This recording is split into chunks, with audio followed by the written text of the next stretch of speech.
Number 1. Cotard's Syndrome.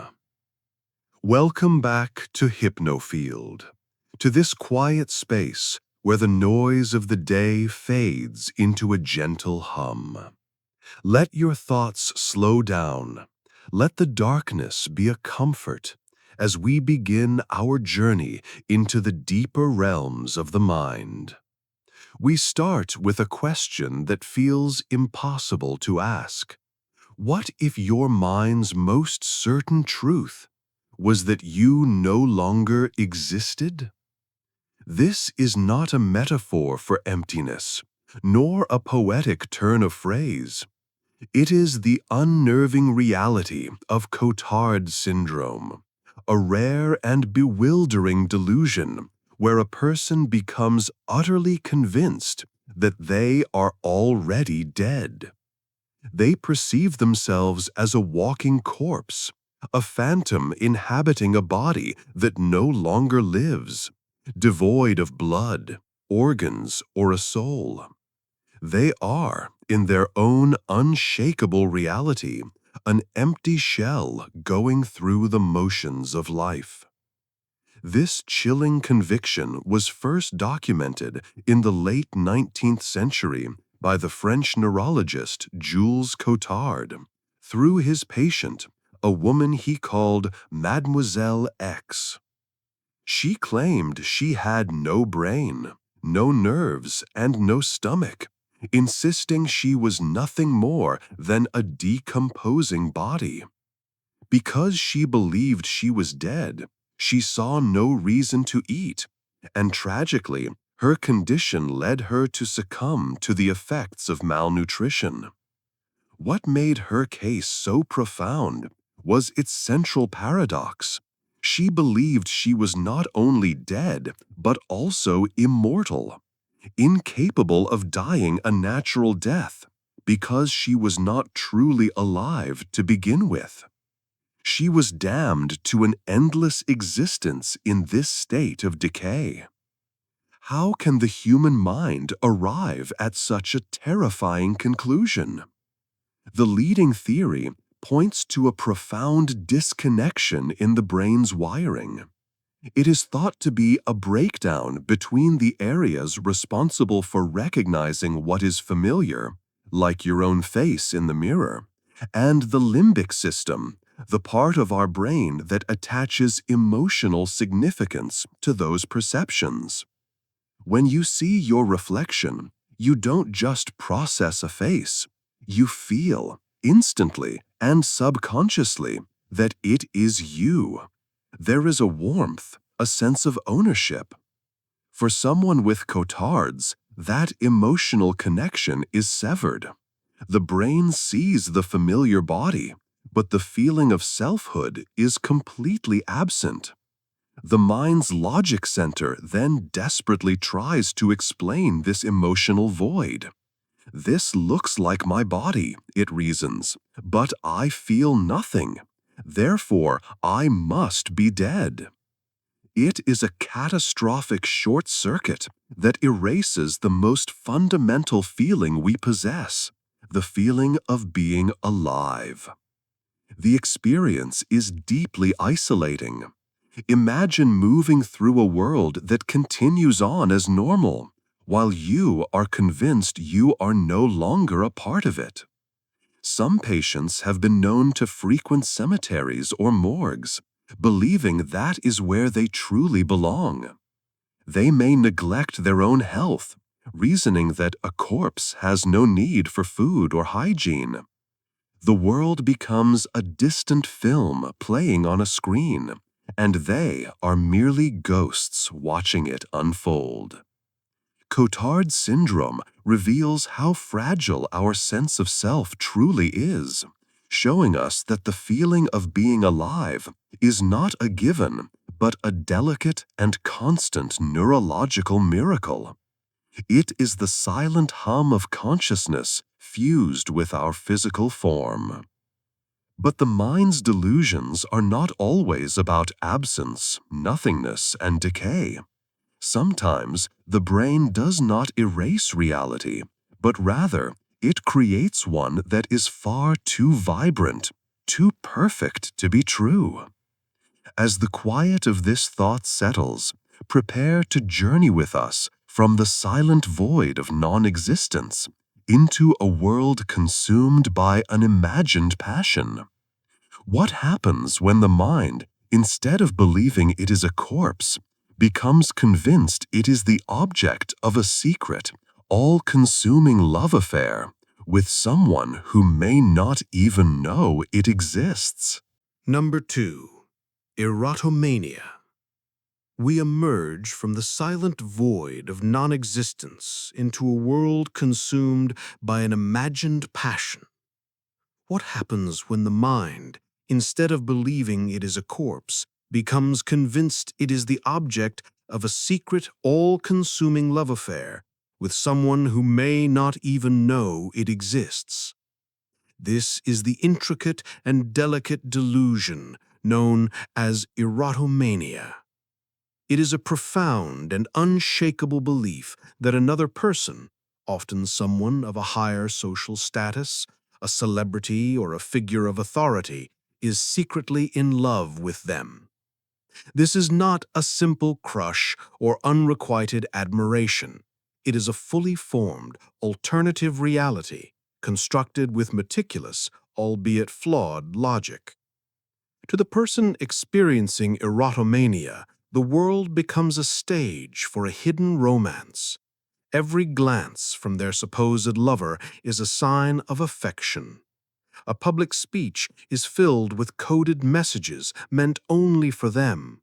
A song on the radio is a personal dedication. Coincidences are not coincidences at all. They are carefully orchestrated events designed to communicate this secret love. The other person's lack of response, or even their direct denial of any feelings, is not seen as rejection. Instead, it is interpreted as a test of faith, a way to protect the romance from a world that wouldn't understand. This condition, sometimes referred to as Depersonalization syndrome, is named after the French psychiatrist who provided one of the most comprehensive descriptions of it in the early 20th century. He observed that the delusion often begins with a sudden moment of insight, a belief that crystallizes instantly. The individual becomes convinced that the other person initiated the relationship and that their own role is merely to respond to these hidden advances. At its core, erotomania seems to stem from a profound sense of isolation and a deep-seated need for connection and validation. The mind constructs a perfect, idealized love that is safe from the complexities and potential heartbreaks of a real relationship. It is a love that exists purely in the realm of thought, protected from any external contradiction.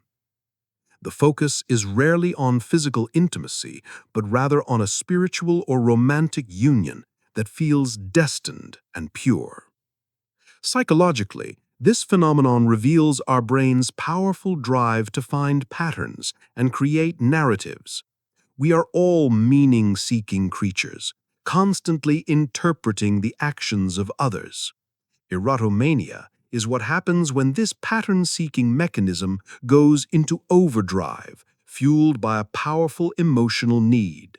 It takes ambiguous data, a smile, a wave, a public statement, and weaves it into a tapestry of undeniable proof.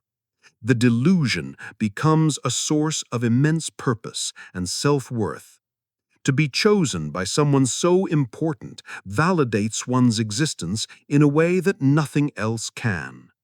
It is a private comfort, a secret that makes an ordinary life feel extraordinary.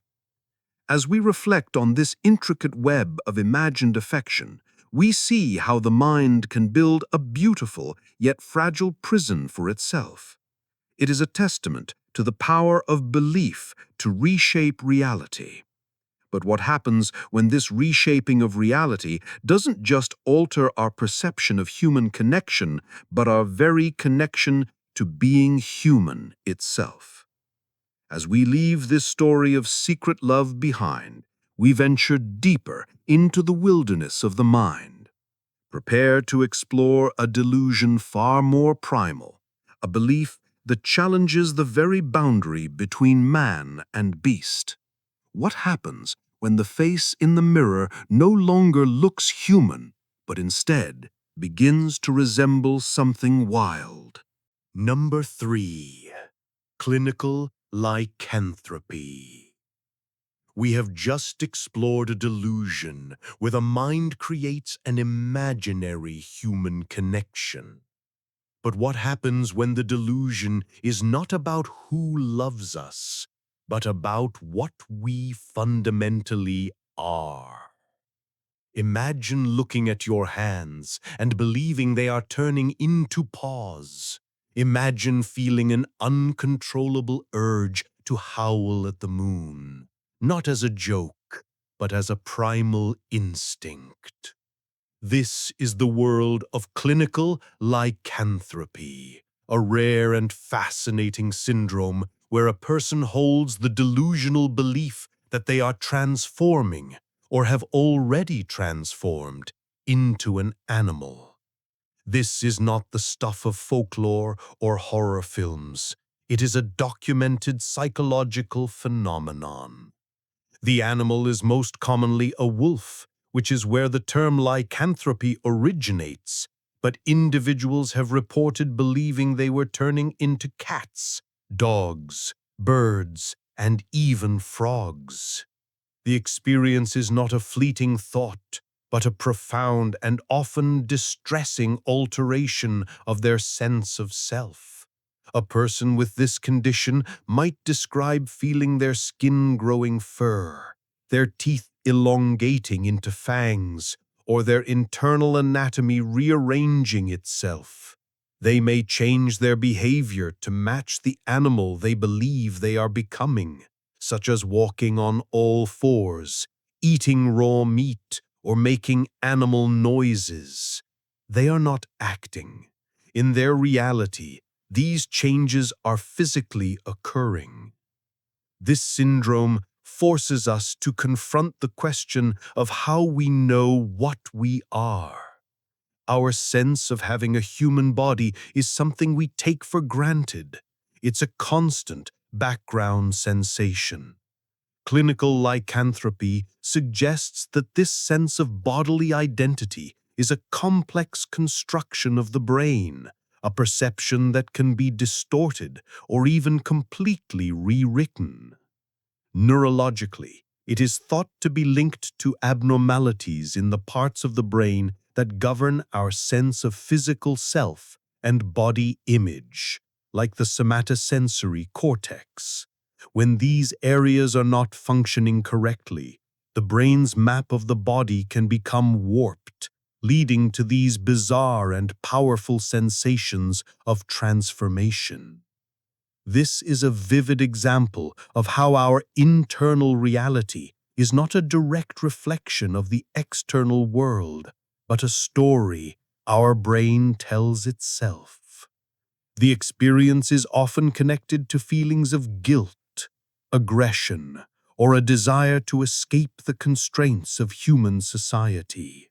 The animal form can become a powerful symbol for repressed instincts or overwhelming emotions.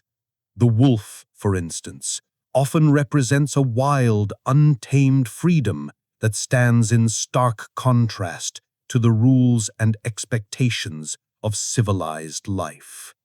Throughout history, tales of werewolves and shapeshifters have captivated the human imagination.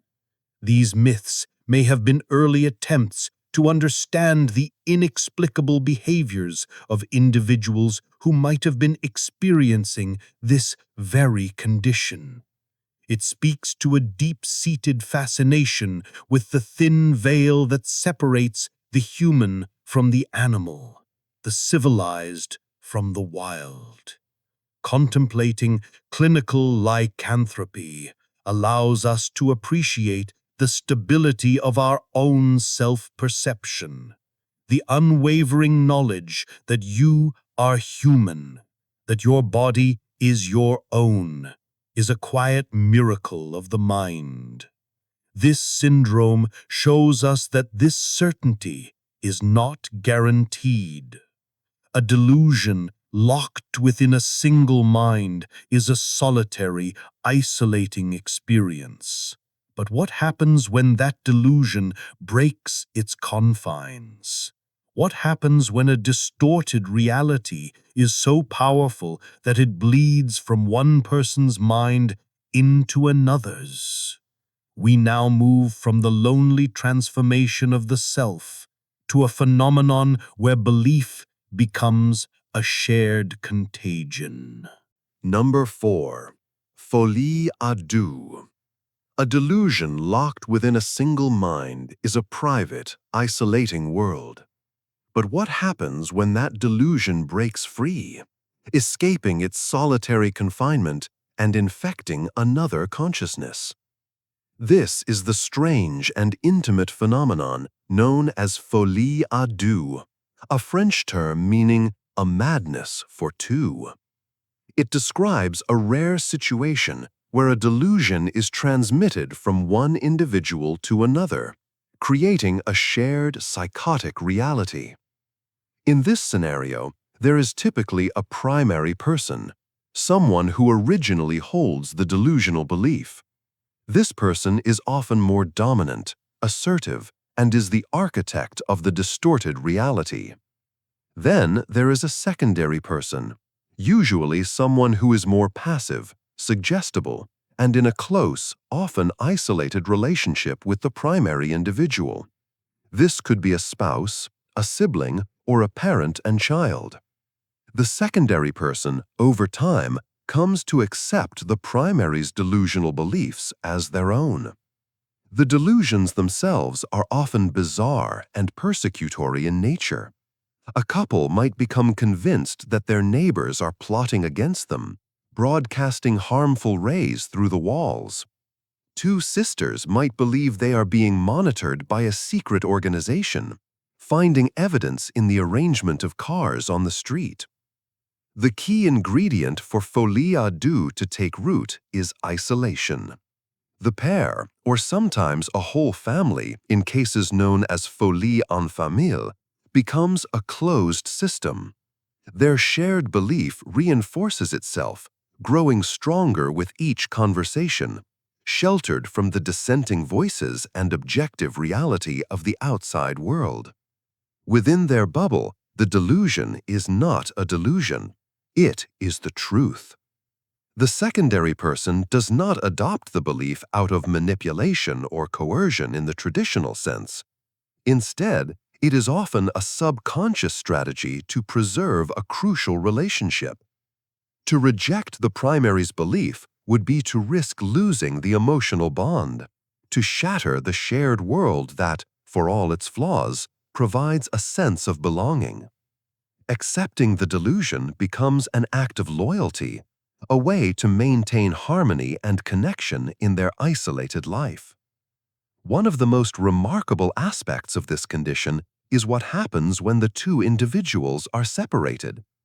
In many cases, when the secondary person is removed from the influence of the primary, their delusional beliefs begin to fade.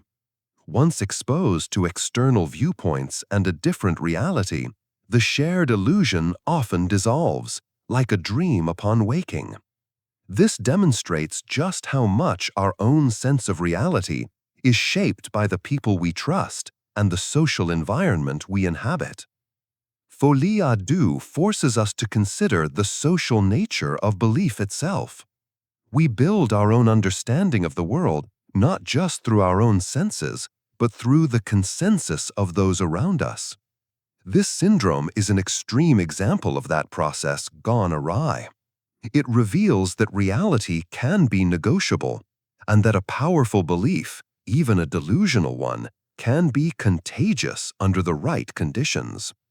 It is a testament to the profound human need for connection, a need so strong that sometimes the mind will choose a shared fantasy over a lonely truth.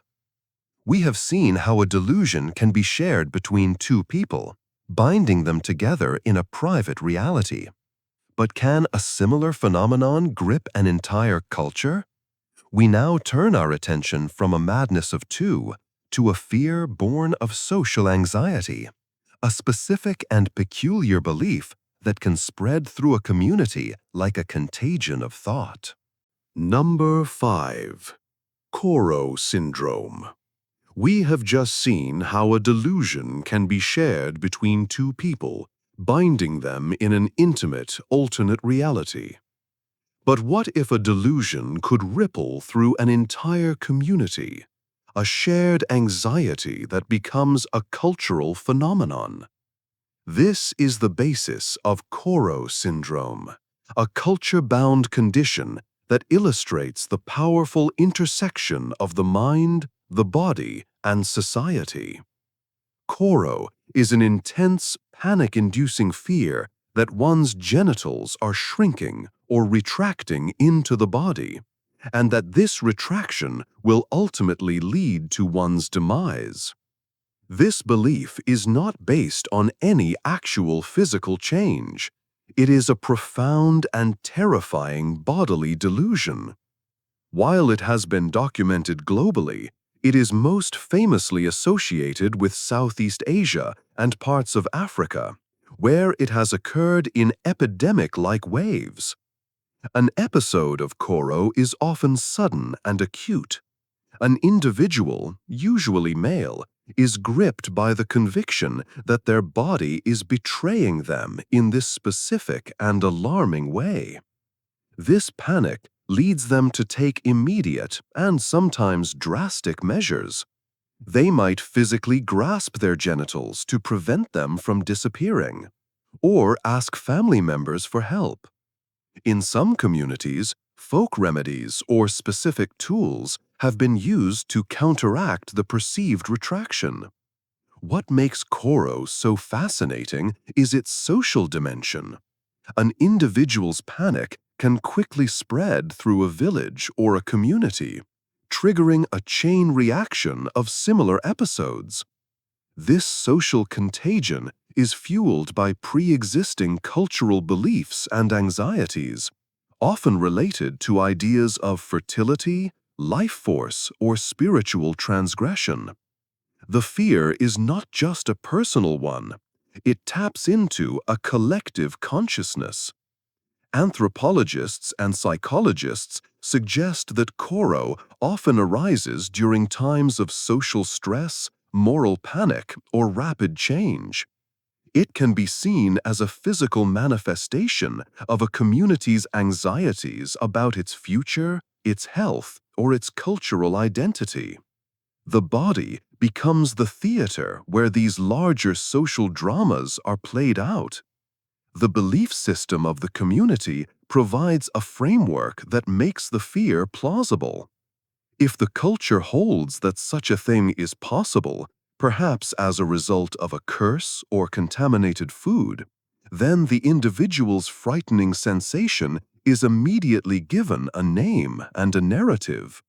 This cultural validation can turn a fleeting moment of anxiety into a full-blown conviction. Koro Syndrome challenges the Western notion of mental phenomena as purely individual and internal processes. It shows us that the mind does not exist in a vacuum.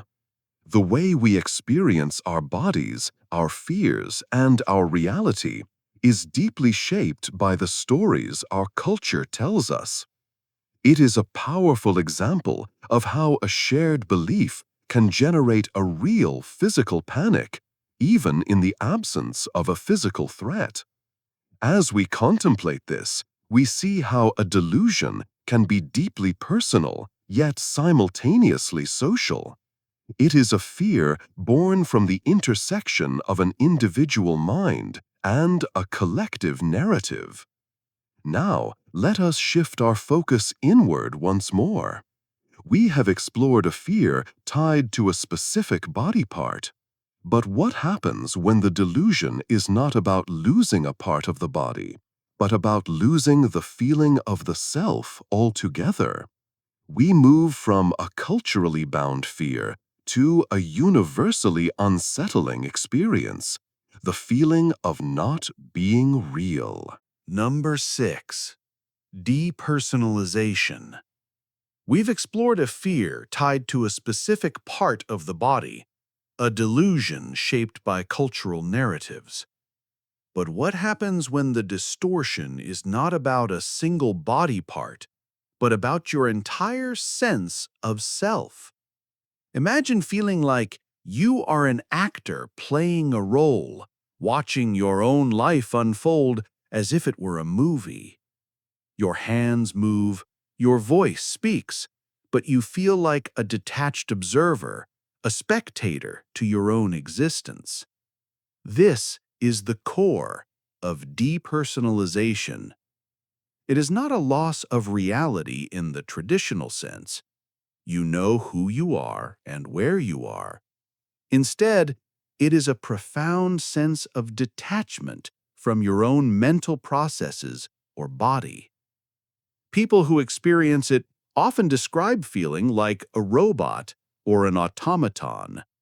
They feel that they are on autopilot, going through the motions of life without a true sense of agency or emotional connection.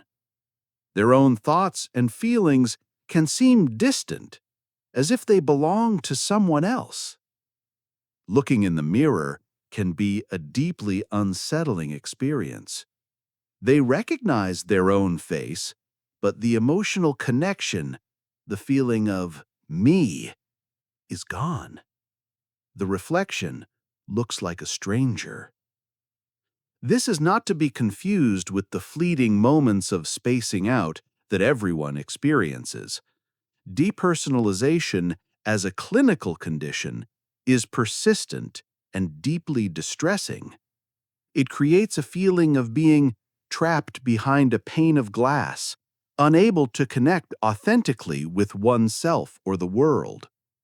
The emotional landscape becomes blunted. Joy, sadness, and fear are perceived intellectually, but not felt in the gut. A person might know they should be sad at a funeral or happy at a celebration, but the corresponding emotion is absent, replaced by a strange, hollow numbness. This condition often arises as a defense mechanism in response to severe stress or traumatic events. It is as if the mind, to protect itself from overwhelming emotional pain, decides to disconnect. It pulls the self back from the front lines of experience, placing it in an observer's seat. It's a psychological circuit breaker that trips when the emotional load becomes too great. While it may serve as a temporary shield, its persistence can become a profound source of suffering, making everyday life feel flat, meaningless, and unreal. Contemplating depersonalization forces us to appreciate the intricate connection between our consciousness and our physical being. This feeling of being at home in our own bodies is a constant, seamless experience that we rarely notice until it is gone. It is the invisible thread that weaves our thoughts, feelings, and actions into a coherent sense of self. Depersonalization shows us what happens when that thread becomes frayed. The self becomes unmoored, drifting away from its own life. We have just explored the feeling of being detached from the self. But what if the self feels intact, yet it is the entire world outside that becomes unreal? As we let this thought settle, we transition from the internal landscape of the self to the external world of perception.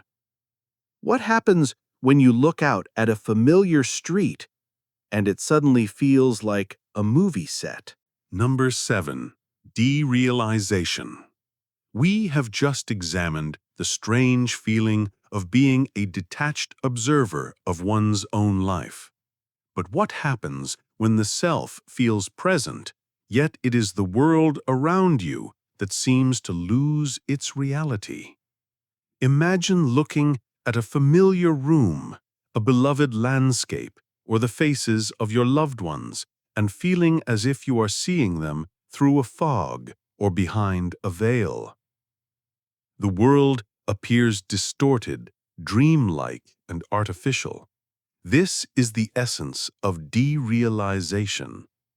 Unlike depersonalization, where the sense of detachment is internal, derealization is a profound alteration in the perception of the external world. People experiencing it often describe their surroundings as looking flat, two-dimensional, or like a stage play. There is a loss of emotional coloring. A vibrant sunset might be seen and understood as beautiful, but it fails to evoke any genuine feeling. The world becomes a collection of objects and events devoid of personal significance or emotional resonance. Sounds may seem muffled or distant. The perception of time can become distorted, with moments feeling as if they are speeding up or slowing down. There's a pervasive sense of unfamiliarity with familiar places, a phenomenon known as Jamais Vu, which is the opposite of déjà vu. You know logically that you have been in your own home 1,000 times, but it suddenly feels strange and foreign. Derealization, much like depersonalization, is often a protective response by the brain to overwhelming stress, anxiety, or trauma. It is as if the mind decides to turn down the sensory volume of the world to make an unbearable situation more manageable. By making the world seem less real, the emotional impact of events is also dampened. It creates a psychological buffer between the self and a reality that feels too threatening or painful to fully experience. It is the mind's way of saying, "This is too much, so let's pretend it's not really happening." While these two phenomena, depersonalization and derealization, are distinct, they often occur together. They represent two sides of the same coin, a fundamental disconnection from reality, either internal or external. Together, they create a deeply unsettling state of being, where one feels like a ghost walking through a ghost world. Reflecting on derealization allows us to appreciate the miracle of normal perception. The feeling that the world is solid, real, and meaningful is a complex feat of the brain. It constantly integrates sensory input with our emotional states and memories to create a stable and coherent reality. Derealization reveals that this stability is a fragile construction. The world is not just what we see, it is what we feel. When the emotional connection is severed, reality itself begins to unravel. We have journeyed from a self that feels unreal to a world that feels unreal.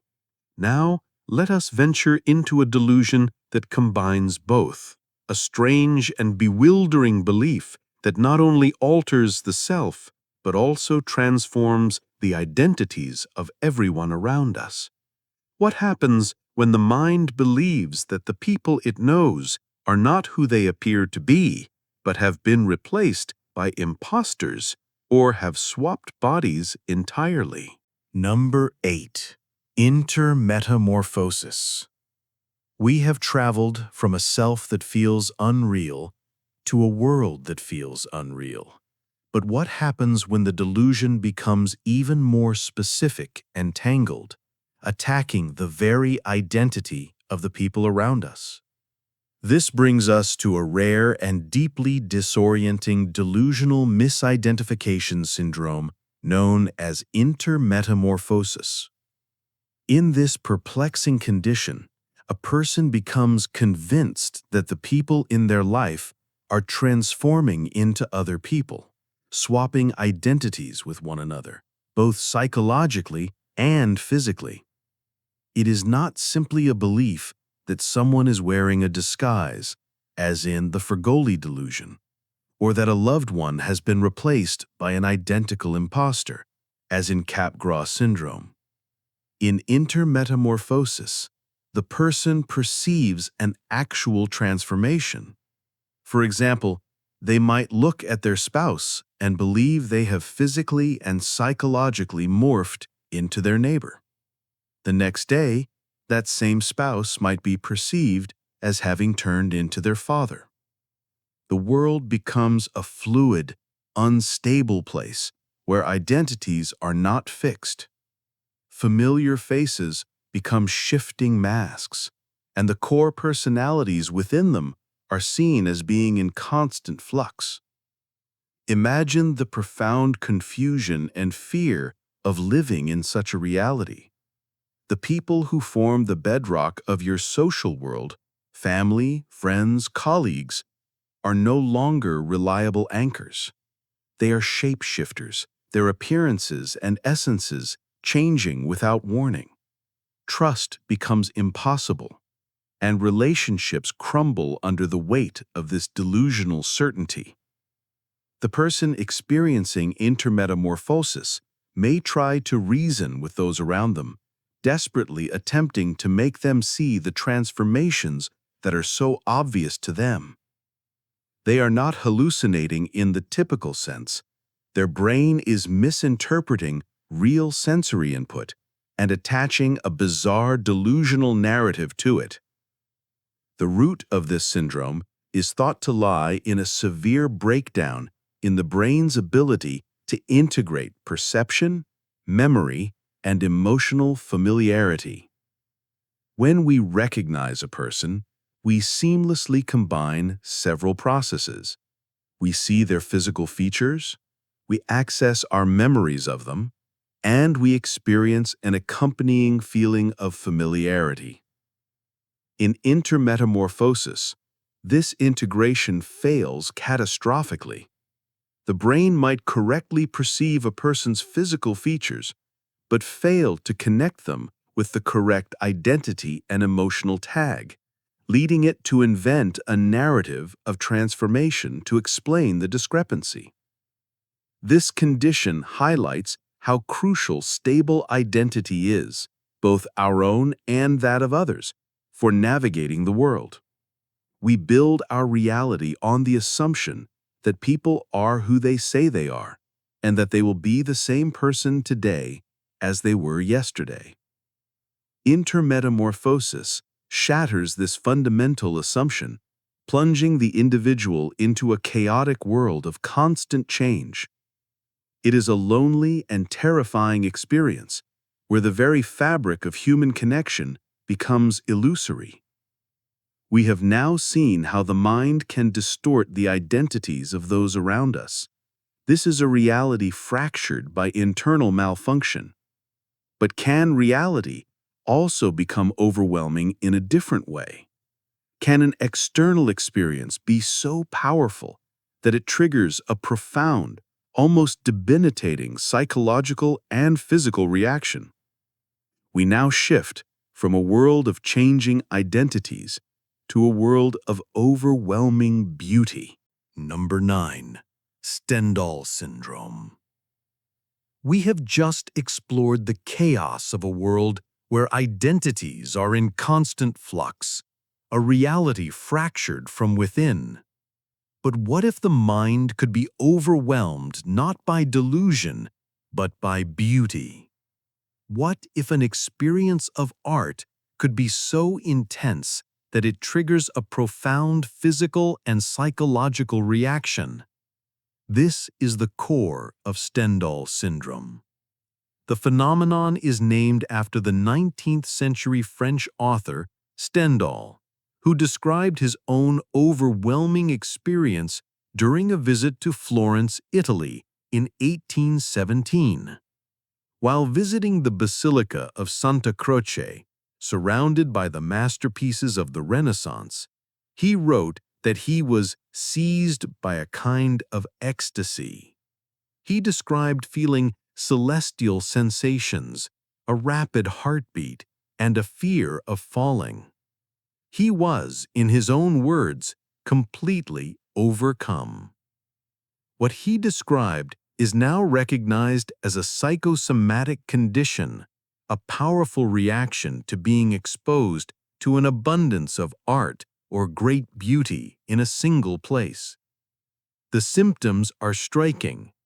Individuals may experience dizziness, confusion, disorientation, a racing heart, and even hallucinations. It is a moment of sensory and emotional overload. The mind and body simply cannot process the sheer volume of beauty and historical significance they are encountering. Florence, with its incredible concentration of Renaissance art, remains the epicenter of this phenomenon. The staff at the city's Santa Maria Nuova Hospital are famously accustomed to treating tourists who arrive in a daze, reporting these very symptoms after visiting galleries like the Uffizi. It is not a delusion or a disorder in the traditional sense, but rather an acute, transient reaction. It seems to happen most often to individuals who are particularly sensitive and who have a deep appreciation for art, arriving with built-up anticipation for their visit. The experience is not necessarily negative. It is often described as a state of ecstatic delirium, a sublime moment where the boundary between the self and the art dissolves. At its core, Stendhal Syndrome reveals the profound and visceral power that art can have on the human psyche. It reminds us that beauty is not just a passive concept we observe. It is an active force that can engage our emotions and even alter our physical state. It shows that our reaction to art is not purely intellectual.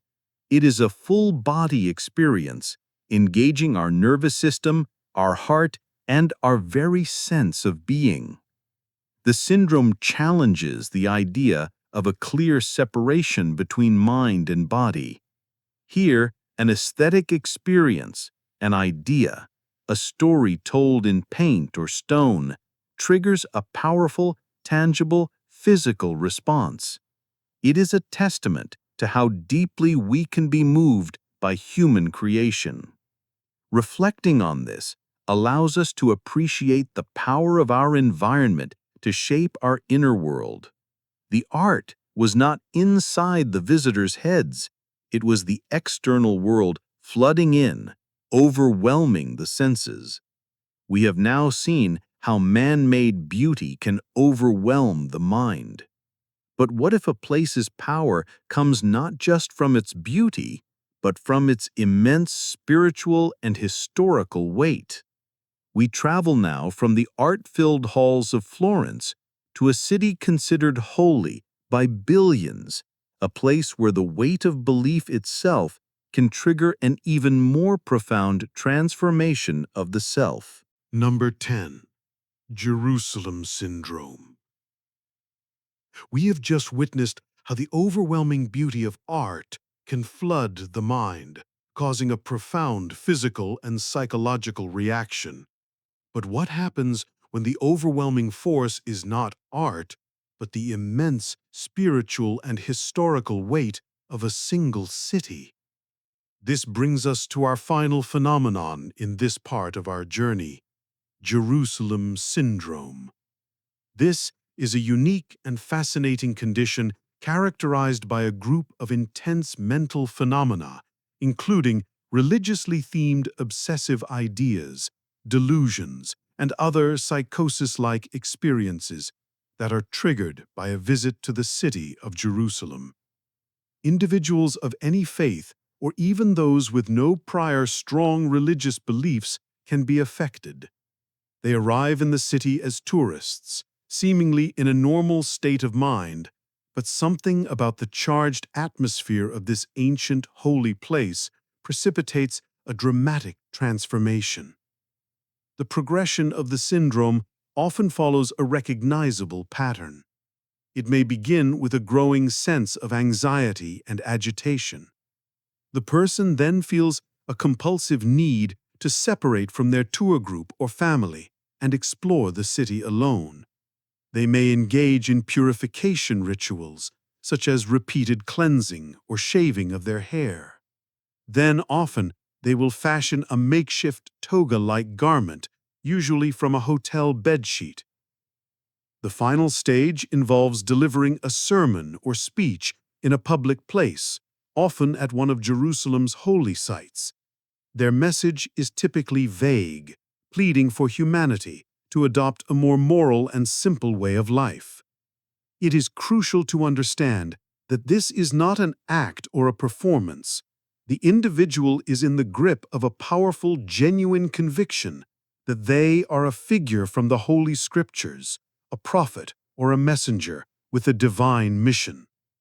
The city of Jerusalem itself seems to act as the catalyst. For billions of people, it is not just a place on a map. It is a semi-mythical location, the center of the world, a place they have heard about their entire lives through sacred texts and stories.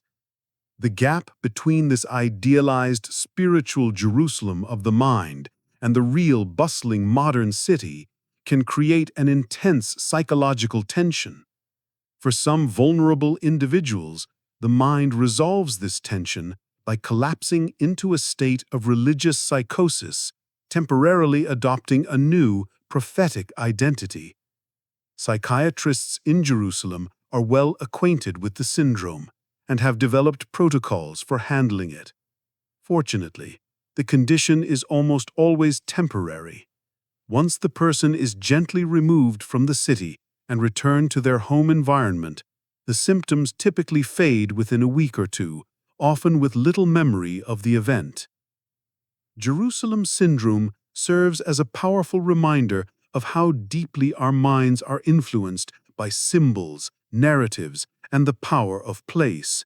It shows how an environment saturated with thousands of years of human belief and hope can act as a potent trigger for a profound, albeit temporary, break from reality. As our exploration of these 10 phenomena comes to a close, we have journeyed through realities fractured by delusion, identity, and place. We have witnessed minds that believe they are dead, loved by strangers, or transforming into beasts. We have witnessed realities shared by two, and fears that grip entire cultures.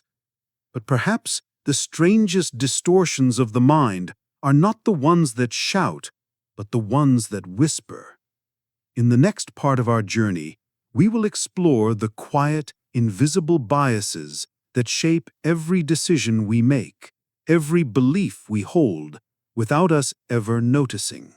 Number 11. Dunning-Kruger Effect. As our exploration of the mind's grand delusions comes to a close, we turn our attention from the dramatic storms of psychosis to the quiet, invisible currents that guide our everyday thoughts.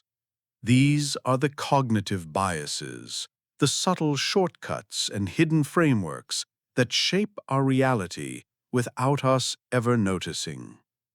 We begin with one of the most profound, a bias that governs our very understanding of our own abilities.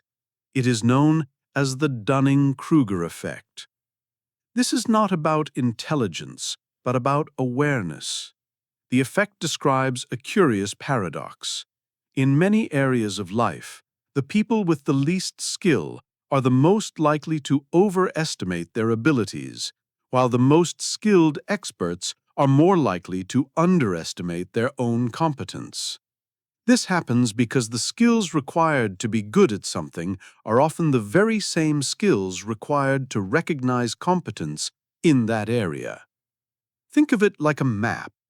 A beginner who has just learned the names of a few major cities might feel they have a good grasp of geography. They are unaware of the vast, complex terrain they have yet to discover, the topography, the trade routes, the cultural nuances. Their map is simple, and so they feel they have mastered it. In contrast, a seasoned cartographer is acutely aware of every detail, every subtlety, every uncharted territory. They know the immense scope of what they don't know, and this knowledge gives them a sense of humility. This phenomenon is often described as a double curse for the unskilled. They not only make mistakes, but their incompetence robs them of the ability to even recognize those mistakes. This is why constructive feedback can sometimes be met with confusion or resistance.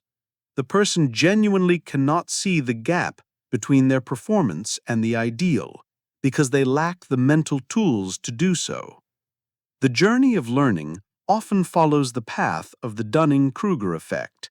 A little knowledge can feel empowering, leading to a peak of confidence, sometimes called Mount Stupid. But as we learn more, we begin to see the true complexity of the subject. This can lead to a sharp drop in confidence, a valley of despair, where we feel we know nothing at all. It is only by pushing through this valley that we can begin to build true, humble competence. On the other side of the spectrum, the experts underestimate themselves because they suffer from a different bias. They assume that tasks they find easy are also easy for others. Their own expertise feels normal to them, so they have trouble grasping how difficult it might be for a novice. The Dunning-Kruger effect is a quiet reminder of the importance of intellectual humility. It suggests that true wisdom begins with recognizing the limits of our own knowledge.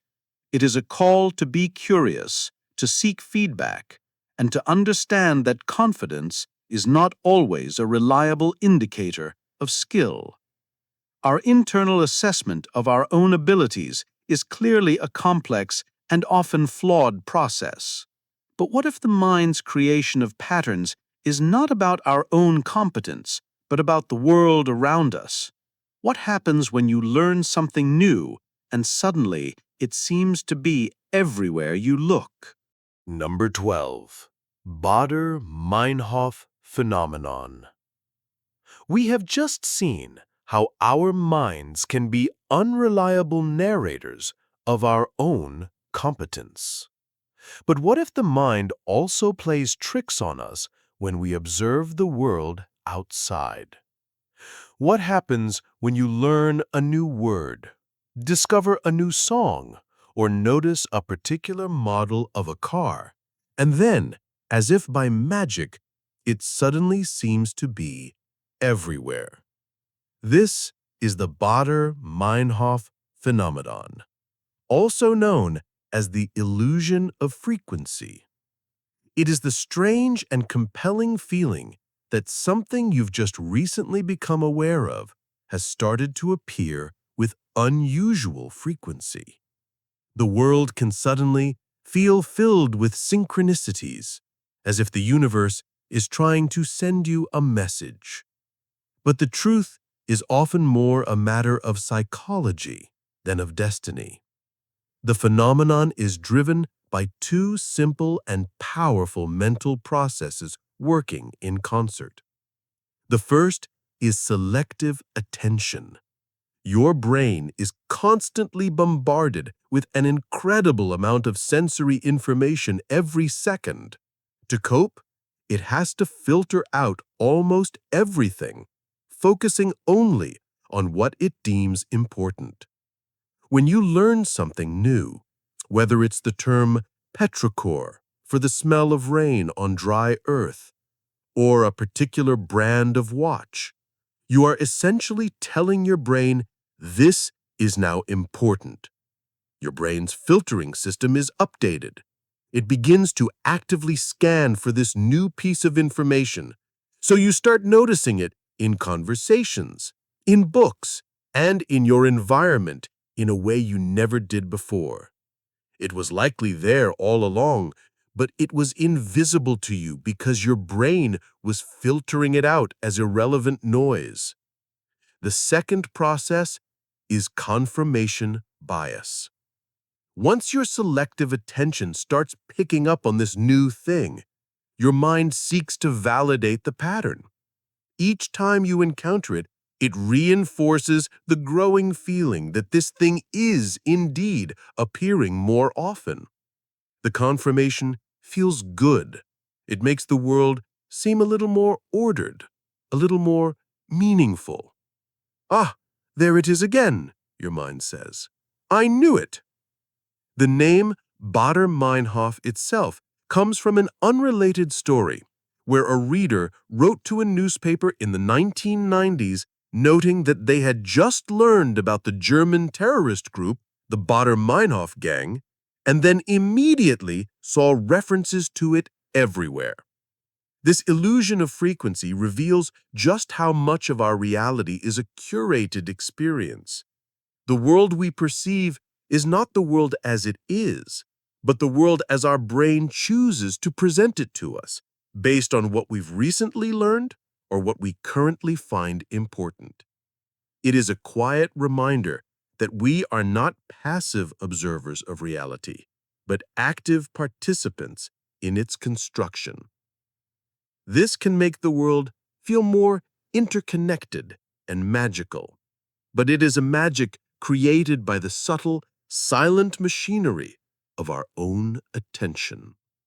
But what if this trick of the mind doesn't just apply to the present moment, but also rewrites our perception of the past? What happens when our memory of what we once believed is subtly edited to match what we now know to be true? Number 13. Hindsight bias. We've seen how our attention can trick us into perceiving new patterns in the present moment. But the mind's ability to create a coherent story doesn't stop there. It also has a remarkable capacity to edit the past. This brings us to the hindsight bias, often called the "I knew it all along" phenomenon. It is the common tendency for people to perceive past events as having been more predictable than they actually were. After an event has occurred, the outcome seems obvious, almost inevitable.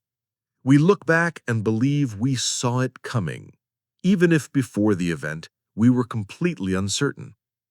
Think of the final twist in a suspenseful movie. The first time you watch it, you are surprised. But when you watch it a second time, all the clues that you missed before suddenly seem glaringly obvious. Your mind, now knowing the outcome, connects the dots in a way that makes the conclusion feel preordained. Hindsight bias does the same thing to our memory of real-life events. Whether it's the result of a political election, a stock market fluctuation, or even a personal decision that turned out poorly, our brain works backwards. It takes the known outcome and seamlessly weaves a narrative that leads directly to it, often exaggerating our own previous ability to predict it. We forget the uncertainty we felt at the time. We forget the other plausible outcomes that we considered. Our memory is quietly updated to reflect a more knowledgeable, more insightful past self. This bias is not a conscious act of deception. It is a subconscious process of mental housekeeping. The brain loves coherence and order. An unpredictable world is unsettling, so the hindsight bias helps to smooth out the rough edges of the past, making it seem more orderly and understandable. It creates a narrative that makes sense, which can be psychologically comforting. However, this comfort comes at a cost. The hindsight bias can make it difficult to learn from our mistakes. If we believe we knew all along that a particular decision was wrong, we fail to appreciate the genuine uncertainty and complexity we faced at the time. This prevents us from analyzing our decision-making process accurately. It also makes us harsher judges of others. When we evaluate the decisions of others from the past, we do so with the full knowledge of the outcome. We might think they should have seen that coming, forgetting that they were operating with incomplete information, just as we all do in the present moment.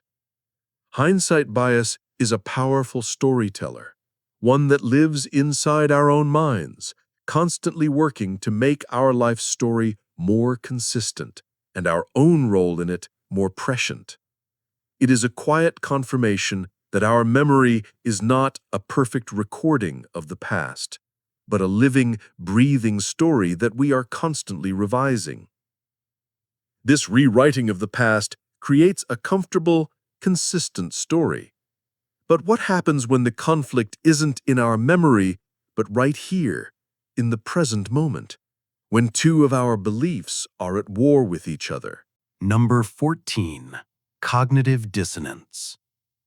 We've explored how the mind rewrites the past to create a comfortable, consistent story.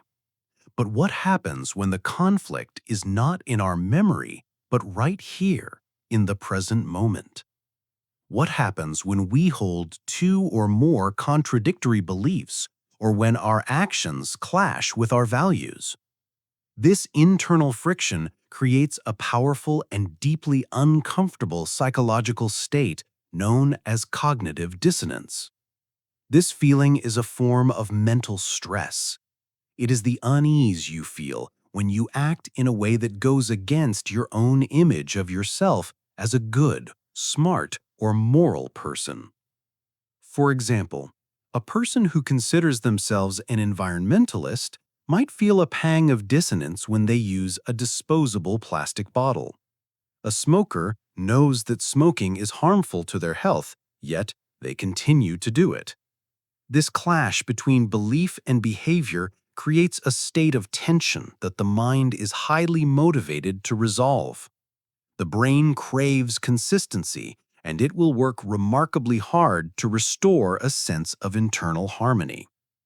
To reduce this dissonance, we have several options. The most direct path is to change our behavior. The environmentalist could commit to always using a reusable bottle. The smoker could quit smoking. However, changing behavior is often difficult, so the mind frequently chooses a different path. It changes the belief or justifies the behavior. The environmentalist might tell themselves, "Just this one time won't hurt," or "The recycling system is efficient, so it's okay." The smoker might rationalize their habit by saying, "The health risks are exaggerated," or "I need it to manage my stress," or even, "My grandfather smoked his whole life and lived to be 90. These are not just excuses. They are powerful mental strategies to reduce the internal discomfort. We might also reduce dissonance by adding new beliefs that create a sense of balance. The smoker might start exercising more, telling themselves that this new healthy habit cancels out the negative effects of smoking. The theory of cognitive dissonance shows that we are not always rational beings. We are rationalizing beings. Our drive is not necessarily to be right, but to believe we are right and consistent. This drive can lead us to change our attitudes and beliefs in surprising ways. In a classic experiment, people who were paid a very small amount of money to perform a boring task later rated the task as more enjoyable than those who were paid a large amount of money. Why? The people who were well paid could easily justify their actions. "I did it for the money."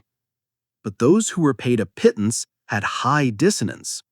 Their belief, "This is a boring task," clashed with their action. "I did it for almost no reason." To resolve this, their minds subtly changed their belief. It wasn't so boring after all. It was actually kind of interesting.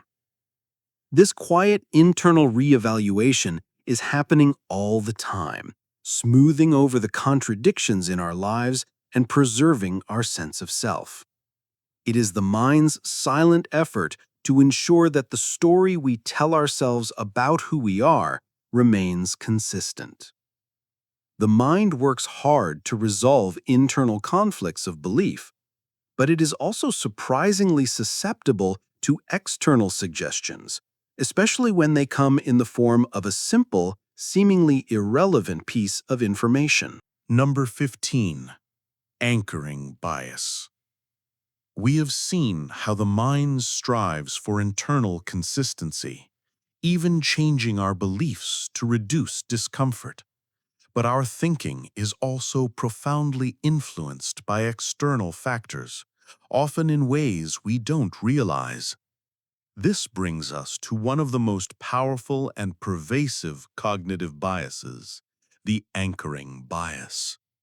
This is our tendency to rely too heavily on the very first piece of information offered when making decisions. This initial piece of information, whether it's a number, a fact, or an idea, becomes an anchor that influences all subsequent judgments and negotiations. Once the anchor is set, it becomes the reference point around which we adjust our thinking. The fascinating part is that the anchor doesn't even have to be rational or relevant to the decision at hand. In one famous study, participants were asked to write down the last 2 digits of their Social Security number. Then, they were asked to estimate the price of various items, like a bottle of wine or a cordless keyboard. Remarkably, those with higher Social Security numbers consistently gave higher estimates for the value of the items. The random, meaningless number had anchored their perception of value. This bias is a cornerstone of negotiation and marketing. When you see a product with a high original price that has been marked down, the original price serves as an anchor, making the sale price seem like a fantastic deal, even if the original price was artificially inflated.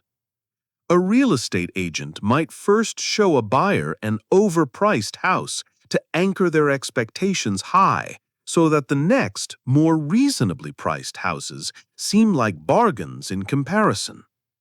A charity asking for donations might suggest options like $100, $50, or $25. The $100 option acts as an anchor, making a $50 donation feel more reasonable than if the options had started at $20. The anchoring bias works because our minds use it as a mental shortcut. When faced with uncertainty, we grasp onto whatever information is readily available as a starting point. It saves us the cognitive effort of having to generate an estimate from scratch. We then make adjustments from that anchor, but our adjustments are usually insufficient, keeping us tethered closer to the initial value than we should be. This bias quietly influences countless decisions in our daily lives, from how much we are willing to pay for a used car to how we evaluate a colleague's salary. It demonstrates that our sense of value is not absolute, but is highly malleable and context-dependent. It is a quiet reminder that the starting point of a conversation or a negotiation often has a disproportionate power to shape its final outcome. The anchor is a single piece of data that can warp our judgment.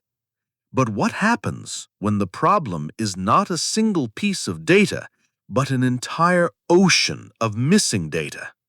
What happens when our conclusions are based only on what we can see and not on the vast, invisible evidence that is lost to time? Number 16. Survivorship bias. We have just explored how a single initial piece of information can anchor our thinking in profound ways. But now we turn to a different kind of mental error, one that arises not from the information we see, but from the crucial information we don't see. This is the survivorship bias. It is the logical error of concentrating on the people or things that survived a process while overlooking those that did not, due to their lack of visibility. This can lead to false conclusions because our dataset is incomplete. It only includes the success stories. The most famous illustration of this bias comes from World War II. The military wanted to add armor to their planes to make them less vulnerable to enemy fire. They examined the planes that returned from combat missions and noted where they were most heavily damaged by bullet holes. The logical conclusion seemed to be to reinforce these areas. But a statistician named Abraham Wald pointed out that this was exactly the wrong approach. He argued that the military should add armor to the places where the returning planes had no bullet holes. Why?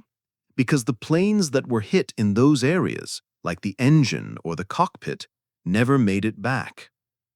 The bullet holes on the returning planes only showed where a plane could be damaged and still survive to fly home. The absence of data, the stories of the planes that did not return, was the most important information of all. This bias is everywhere in our daily lives. We look at successful entrepreneurs who dropped out of college and might conclude that a college degree is unnecessary for success, forgetting the vast number of people who dropped out and did not succeed.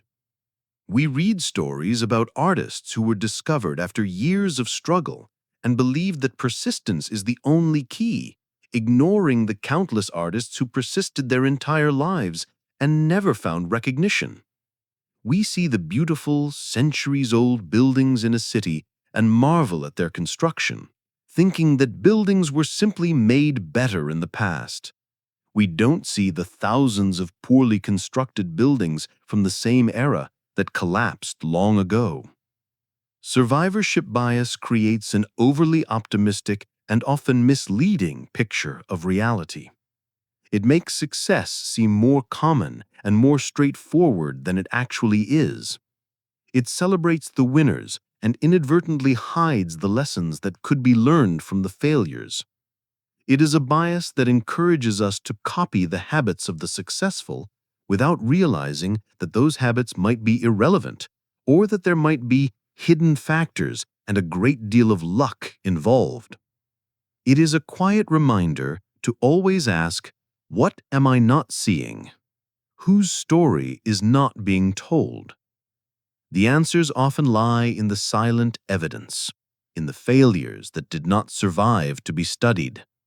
The stories of survivors give us a skewed, overly optimistic view of reality. But what if our brain has a natural tendency to do the opposite? What if it is hardwired to focus not on the positive, but on the negative? Number 17. Negativity bias. We've just seen how focusing only on success stories can create a misleadingly optimistic view of the world. But our brains have a far more ancient and powerful tendency to do the exact opposite. This is the negativity bias, our innate predisposition to pay more attention to, learn more from, and be more affected by negative experiences than positive ones. Think of it this way. Your mind is like Velcro for negative experiences and Teflon for positive ones. A single insult can stick with you all day, overshadowing a dozen compliments. A piece of critical feedback can occupy your thoughts for hours, while praise is often fleeting. You might have a wonderful day, but one small negative event, a rude comment, a moment of frustration, can be the thing that you remember most vividly when you look back. This is not a sign of a pessimistic personality. It is a fundamental feature of human cognition, a relic of our evolutionary past. For our ancient ancestors, survival depended on being hyper-aware of threats. Missing an opportunity for a reward, like finding some fruit, was not a matter of life or death. but failing to notice a threat, like a predator lurking in the bushes, certainly was. Our brains therefore evolved to have a high sensitivity to negative information. The neural circuits that process threats and danger are faster and more powerful than those that process rewards and pleasure. This bias continues to shape our modern lives in countless ways. It is why bad news often travels faster and captures more attention than good news. It is why we tend to dwell more on our mistakes than on our achievements. In relationships, research has shown that it takes roughly 5 positive interactions to counteract the emotional impact of a single negative one. The negativity bias can contribute to anxiety and worry as the mind gets stuck in loops, replaying negative events and anticipating future threats. However, understanding this bias is the first step towards counteracting it. Practices like gratitude journaling or consciously savoring positive moments are not just pleasant exercises, they are active ways of training our attention to override this ancient, automatic tendency. They help us to give the positive experiences in our lives the weight and attention they deserve. The negativity bias is a quiet, powerful force that constantly scans our world for problems, often at the expense of appreciating what is good. It is a reminder that our perception of reality is not a balanced reflection of our experiences, but is tilted, for ancient reasons of survival, toward the cautionary and the critical. Our internal world is tilted toward the negative. But what about our perception of the external social world? Do we see it as it is, or do we see it as a reflection of ourselves? Number 18. False consensus effect. We've just explored the negativity bias, an ancient tendency to focus on threats and problems. This bias shapes our internal emotional world. But how do we perceive the social world around us? Do we see the diversity of opinion that truly exists, or do we tend to see a reflection of ourselves? This brings us to the false consensus effect. This is a cognitive bias that causes us to overestimate the extent to which other people share our own beliefs, opinions, values, and habits. In other words, we tend to think that our own way of thinking and acting is the normal way, and that the majority of other people think and act the same way we do. This is not a matter of arrogance. It is a subtle and automatic mental shortcut. For example, if you enjoy a certain genre of music, you might be surprised to learn how many of your friends dislike it. If you hold a particular political view, you may overestimate the percentage of the population that agrees with you. If you are a very honest person, you might assume that most people are also honest and be genuinely shocked by acts of dishonesty. There are several reasons why this happens. First, we tend to surround ourselves with people who are similar to us. Our friends, family, and colleagues often share our backgrounds and our worldviews. This creates a kind of social echo chamber where our own beliefs are constantly reinforced, making them seem more common than they actually are. Second, our own opinions are the most readily available to us. They are at the forefront of our minds. When we are asked to guess what others think, our own thoughts serve as the most convenient starting point, or anchor. We then adjust from this anchor, but usually not enough to account for the true diversity of human experience. The false consensus effect can lead to misunderstandings and social friction. It can make us feel bewildered by the beliefs and behaviors of others who are different from us. It can make it harder to find common ground or to appreciate the legitimacy of different perspectives. In the age of social media, This effect can be amplified. Our social feeds are often curated by algorithms that show us content we already agree with, creating personalized information bubbles that strengthen our perception that our worldview is the consensus.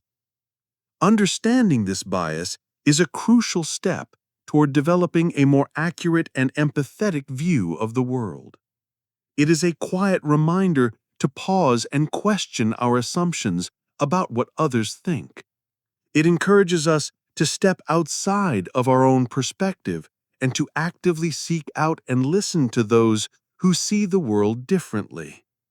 It reveals that our perception of a social consensus is often just a projection of our own mind. We tend to believe that others think like us. But what happens when our desire for order and meaning leads us to believe that the universe itself operates on a principle of fairness? Number 19. Just world hypothesis. We have just seen how we tend to project our own beliefs onto others, creating a false sense of consensus. This is a way of making the social world seem more familiar and predictable. But our need for a predictable world runs even deeper. This leads us to the just world hypothesis, a powerful and often subconscious cognitive bias that makes us want to believe that the world is a fair and orderly place, where people get what they deserve. It is the belief that good things happen to good people, and that bad things happen to bad people. This belief is not based on evidence, but on a deep psychological need. A world that is random, chaotic, and fundamentally unfair is a frightening place to live. The just world hypothesis serves as a mental shield, a way of managing this existential anxiety. It creates a sense of cosmic order and predictability. It implies that if we are a good person and do the right things, we can avoid misfortune. It gives us a sense of control over our own fate. However, this comforting belief has a significant and troubling dark side. When we are confronted with evidence of undeniable injustice, an innocent person suffering a terrible tragedy, for example, it creates conflict with our belief in a just world. This causes cognitive dissonance. To resolve this discomfort, the mind often chooses a path of disturbing logic. Instead of accepting that the world can be unfair, it reinterprets the event to preserve the belief. This is the psychological root of victim blaming. The mind reasons that if something bad happened to that person, they must have done something to deserve it. We might search for flaws in the victim's character or decisions. They should have been more careful, we might think, or they must have made poor choices. By finding a way to hold the victim responsible, we restore our sense of order. The world is fair again, and we can reassure ourselves that such a tragedy will not happen to us, because we are not like them. We are more careful. We make better choices. This bias can make us less compassionate and less empathetic towards the suffering of others. It is a defense mechanism that protects our own sense of security at the expense of acknowledging the true, often random nature of misfortune. It is a quiet, powerful force that shapes our reactions to news stories, our social judgments, and our political ideologies. It is the mind's desperate attempt to impose a moral narrative onto the chaotic and often indifferent fabric of the universe. The belief that people get what they deserve is a powerful way to make sense of the world. But what if the way we make sense of ourselves is just as susceptible to a comforting illusion, especially when we are given a description that seems to fit us perfectly. Number 20. Forer Effect. We have just explored the deep-seated need to believe the world is a just and orderly place where people get what they deserve. This is a narrative we impose on the external world. But what about the narrative we accept about ourselves? This brings us to our final cognitive bias in this section, the Forer Effect, also known as the Barnum Effect. This is the tendency for individuals to give high accuracy ratings to descriptions of their personality that are supposedly tailored specifically for them, but are in fact vague and general enough to apply to a wide range of people. If you have ever felt that your horoscope was uncannily accurate, or that a generic online personality quiz seemed to understand you perfectly, you have experienced the Forer Effect. The name Barnum Effect comes from the famous showman P.T. Barnum, who was often credited with the phrase, "There's a sucker born every minute." The effect works by tapping into our desire for self-understanding and our tendency toward confirmation bias. The statements used in these descriptions are often universally valid. For example, you have a need for other people to like and admire you. At times, you are extroverted and sociable, while at other times you are introverted and reserved. Or, you have a great deal of unused capacity, which you have not turned to your advantage. When we read such a statement, our mind actively searches for evidence that confirms it. We easily recall the times we were the life of the party, and also the times we preferred to stay home with a book, thus validating the statement about our dual nature. We ignore the evidence that contradicts it. The statements are also often flattering, which makes us more willing to accept them as true. The effect is more powerful when we believe the analysis comes from a source of authority, like a respected psychologist or an ancient astrological system. The classic experiment that gave the effect its name was conducted by psychologist Bertram Forer in 1948. He gave his students a personality test. A week later, he gave each student what he claimed was their unique personality analysis.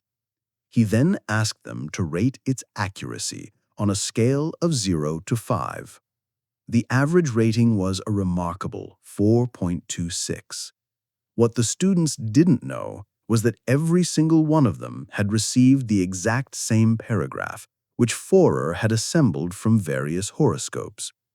The Forer Effect is a humbling reminder of how easily our desire for personal insight can be satisfied by generalities.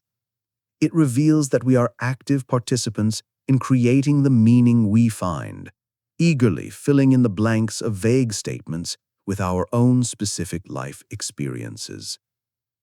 It is the quiet collaboration between a generic text and our mind's powerful search for personal relevance. We have now journeyed through the subtle biases that quietly shape our reality. We have seen how our minds assess our skills, perceive patterns, rewrite history, and judge others.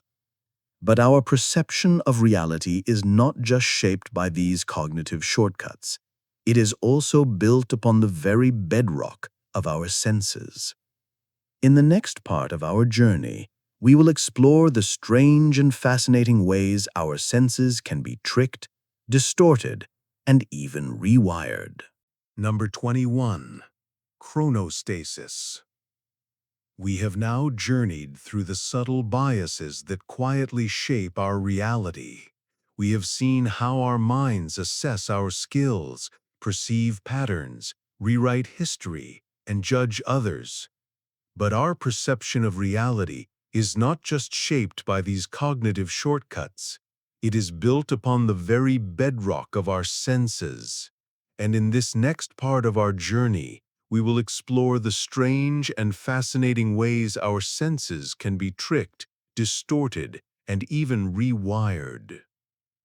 We begin with our most fundamental sense of all, the sense of time.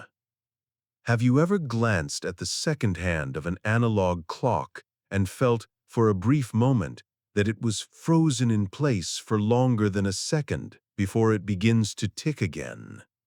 This is not your imagination.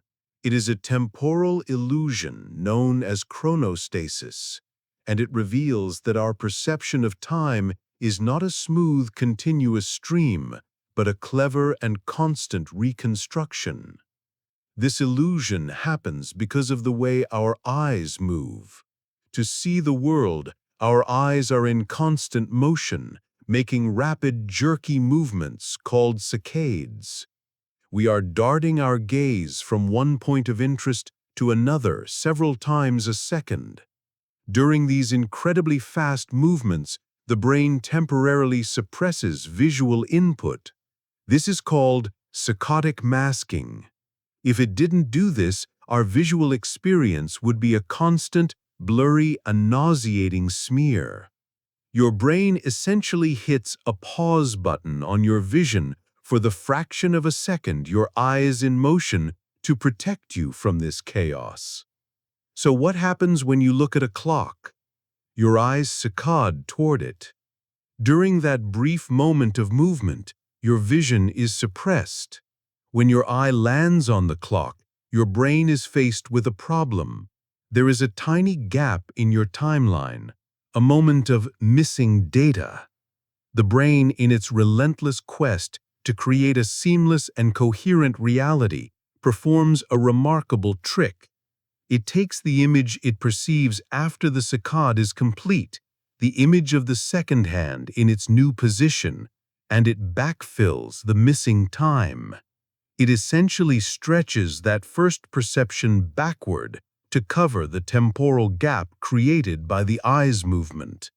So you feel as if you have been staring at that second hand for the entire duration, including the time your brain was blind. This is why it seems to hang there for an extra moment.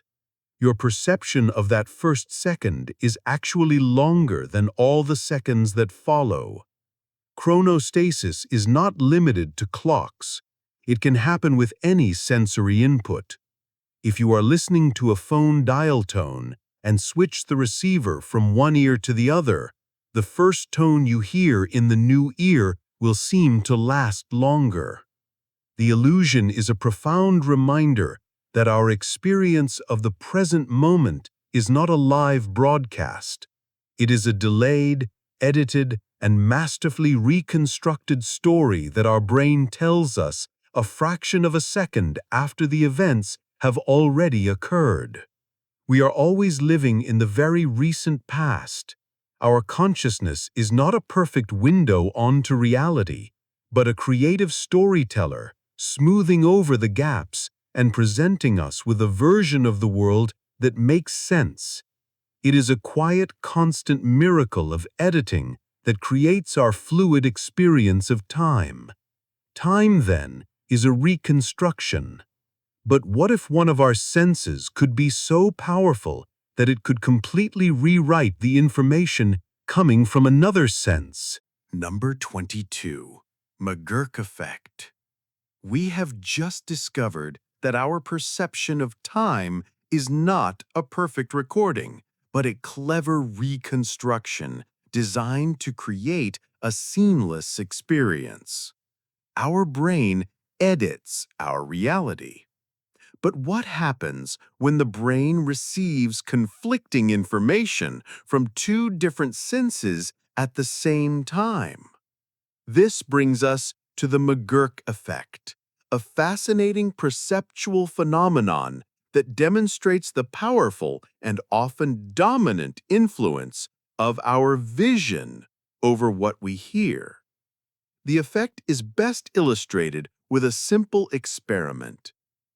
Imagine you are watching a video of a person saying the syllable ba over and over again. As you watch and listen, you clearly hear the sound ba. Now, imagine the video is altered.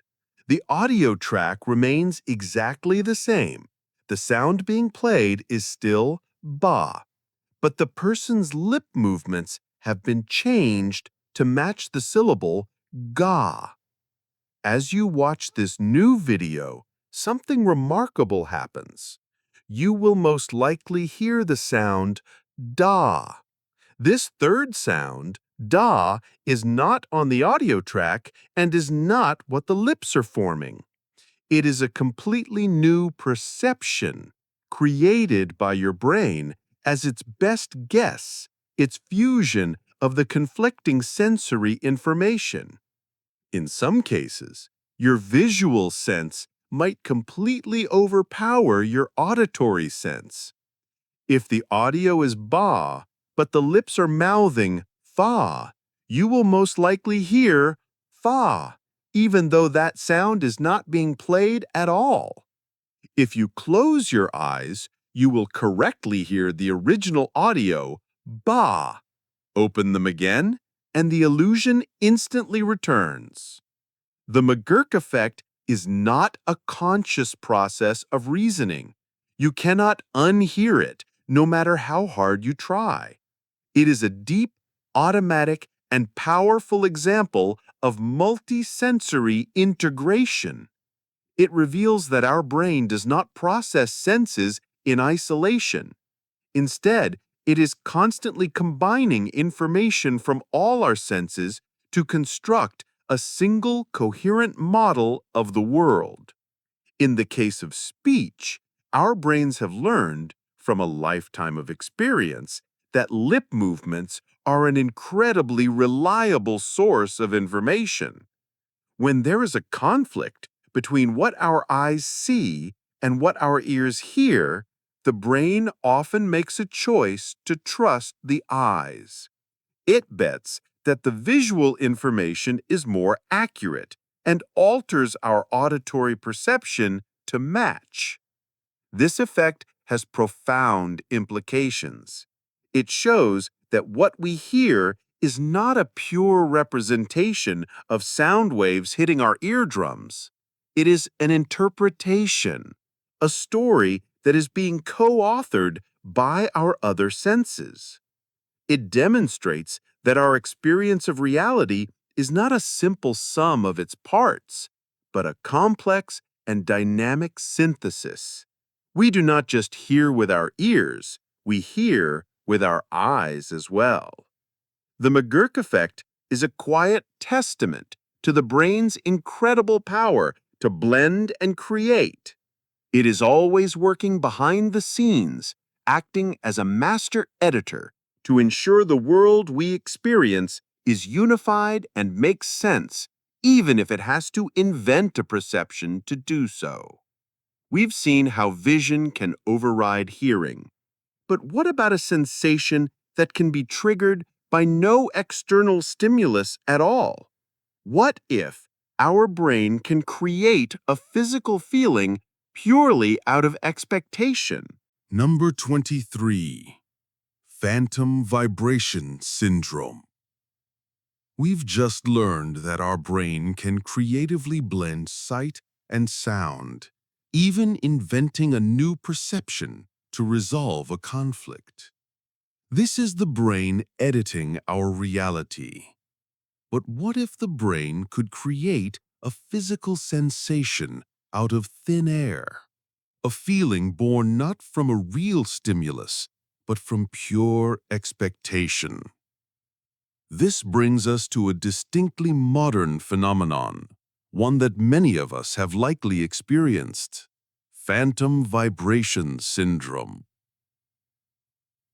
This is the common and sometimes uncanny sensation that your mobile phone is vibrating in your pocket or bag, only to check and discover that it is not.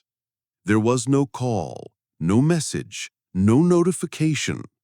The vibration was a ghost, a tactile hallucination created by your own mind. To call it a hallucination, however, might be slightly inaccurate. It is not typically a sign of a deeper issue, but rather a fascinating byproduct of our modern, digitally connected lives. It is a perfect example of how our brains adapt to new technologies and new habits. Researchers believe this phenomenon is rooted in our brain's signal detection system. In our daily lives, our brains are constantly trying to decide whether a faint or ambiguous sensation is a real signal or just random noise. The rustle of our clothing, a slight muscle twitch, or the pressure of a chair can all create faint tactile sensations. Normally, our brain would simply filter these out as irrelevant. But in our modern world, we have conditioned our brains to be on high alert for a very specific signal, the vibration of our phone. This notification has become a socially and emotionally significant event. It could be an important work email, a message from a loved one, or a breaking news alert. Because we don't want to miss this signal, our brain lowers its threshold for what it considers a vibration. As a result, it starts to misinterpret ambiguous sensations as the real thing. It's a case of the brain being a little too eager to detect a pattern, a false alarm in our nervous system. This syndrome illustrates how deeply our technology has become integrated with our sense of self. Our phones are no longer just tools. They have become extensions of our bodies. Our brains have started to treat them as such, incorporating the device's potential signals into our own bodily awareness. The phantom vibration is a testament to our brain's remarkable plasticity. It is constantly learning and adapting, creating new expectations and new perceptual habits based on our environment. In this case, it is an adaptation to a world where a tiny buzz in our pocket can be a source of immediate social or emotional importance.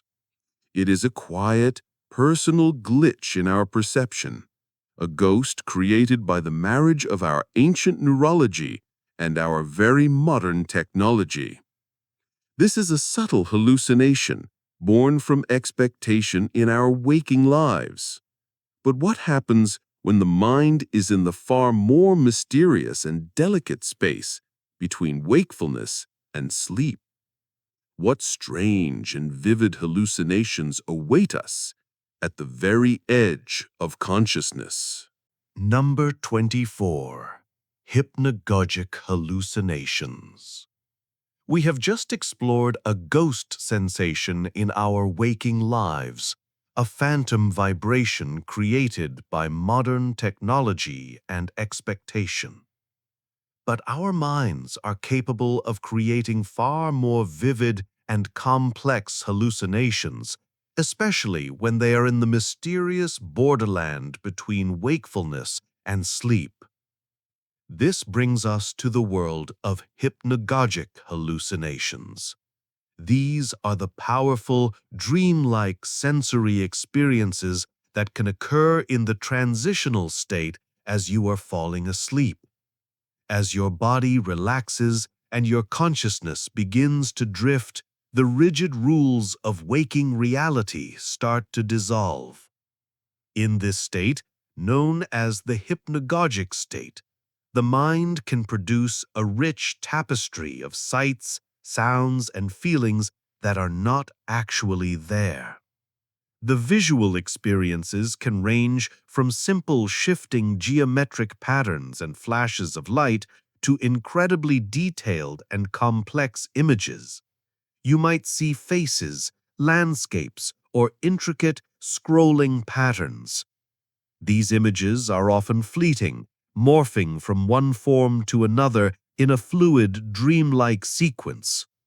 Unlike dreams, you are often partially aware that you are still awake, which can make the experience all the more surreal. Auditory hypnagogic hallucinations are also common. You might hear random sounds, snippets of music, or fragments of conversation. A particularly common experience is hearing your own name being called, which can be startling enough to jolt you back to full wakefulness. There are also tactile sensations. Some people report feeling as if they are floating, spinning, or falling. The feeling of falling is often accompanied by a sudden muscle jerk called a hypnic jerk, which is the body's physical reaction to this internally generated sensation. What is happening in the brain during this state? As we fall asleep, our brain's activity changes. The prefrontal cortex, the part of the brain responsible for rational thought and reality testing, begins to power down. At the same time, the more emotional and imaginative parts of the brain, like the limbic system, become more active. This creates a unique mental environment where the logical gatekeeper of the mind is stepping aside, allowing fragments of memories, thoughts, and dreamlike imagery to bubble up into our conscious awareness. It is not quite a dream, and it is not quite wakefulness. It is a liminal space, a mental atrium between two different states of being.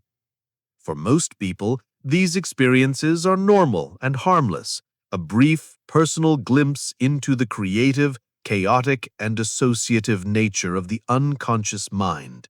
They are a quiet reminder that beneath the structured surface of our waking thoughts, there is a constant stream of fluid and surreal imagery. This is what happens as the gates of sleep swing open. But what about the return journey?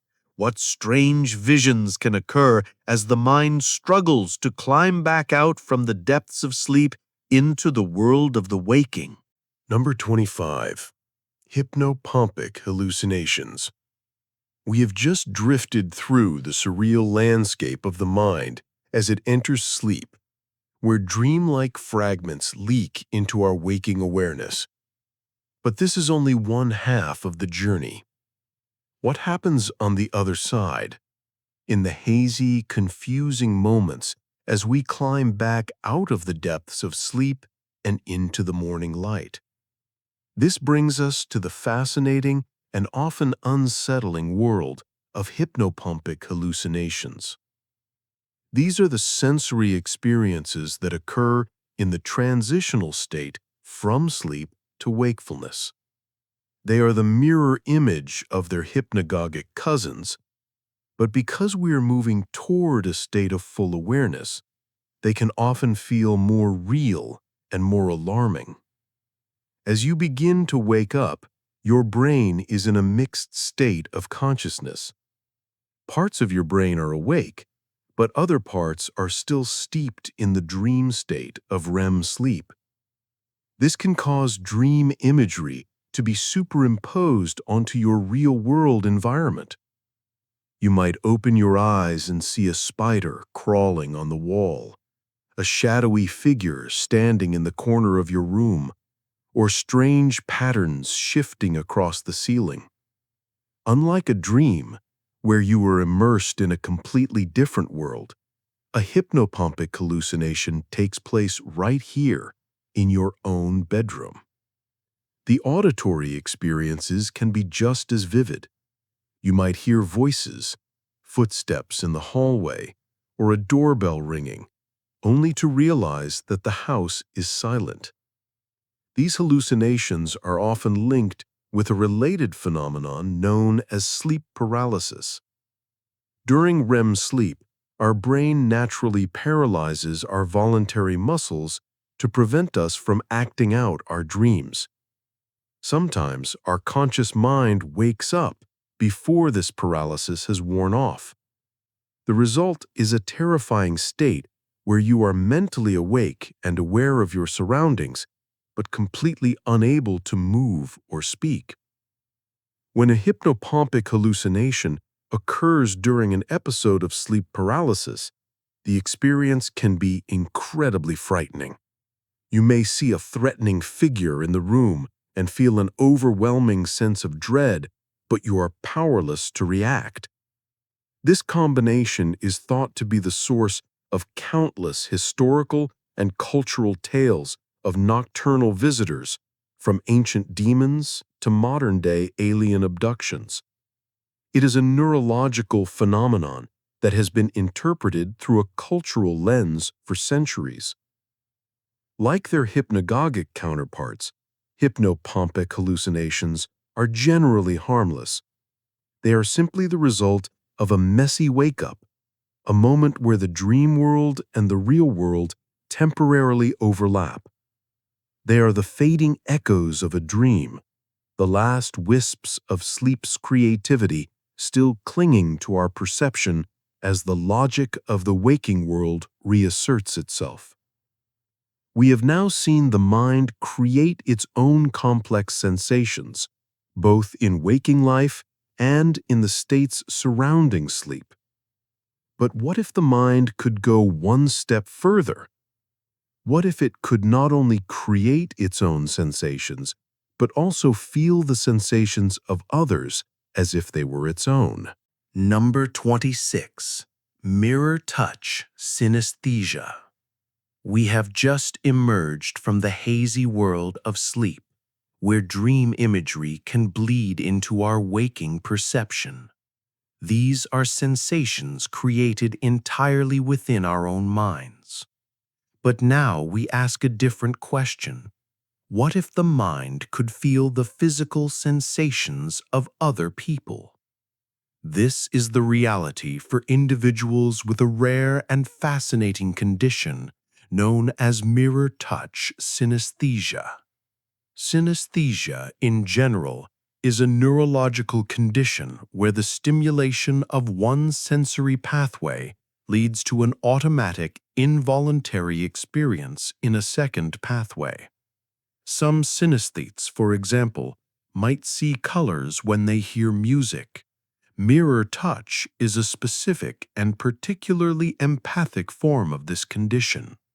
When a person with mirror touch synesthesia sees someone else being touched, they feel the same sensation on their own body in the corresponding location.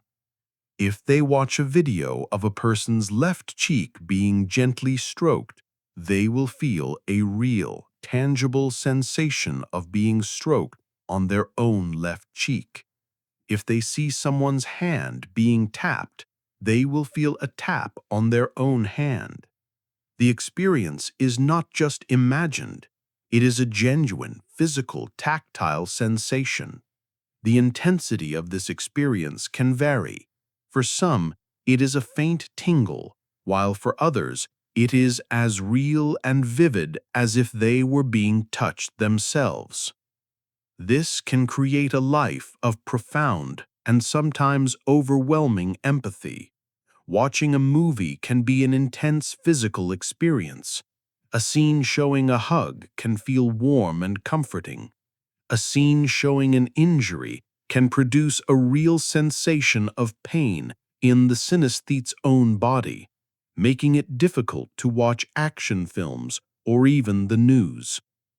What is happening in the brain to cause this? The leading theory involves the brain's mirror neuron system. Mirror neurons are a set of brain cells that fire both when we perform an action and when we observe someone else performing that same action. They are thought to be a key neurological basis for empathy, imitation, and understanding the intentions of others. They allow us to simulate the experiences of others within our own minds. In most people, there is a built-in mechanism that separates our simulation of another's experience from our own direct experience.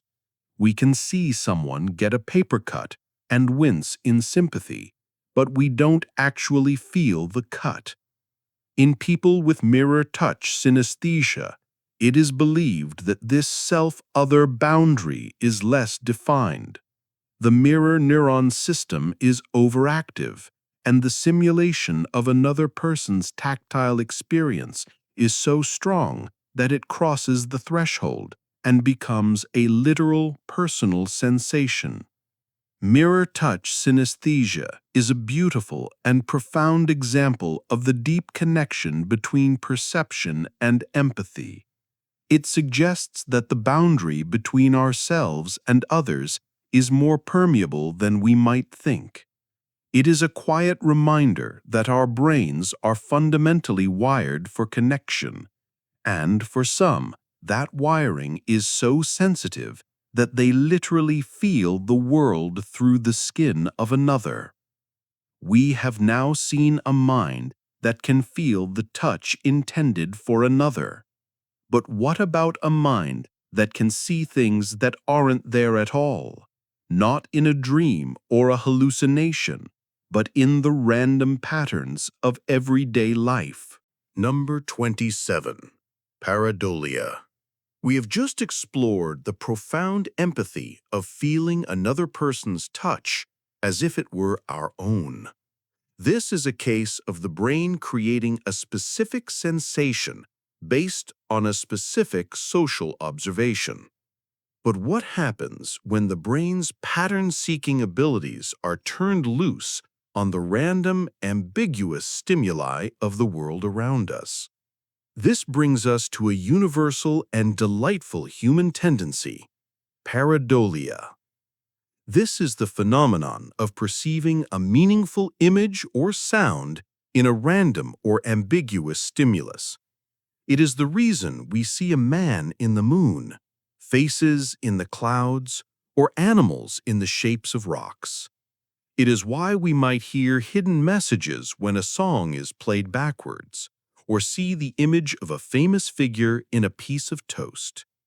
Pareidolia is a specific and powerful form of apophenia, which is the broader human tendency to find connections in unrelated things.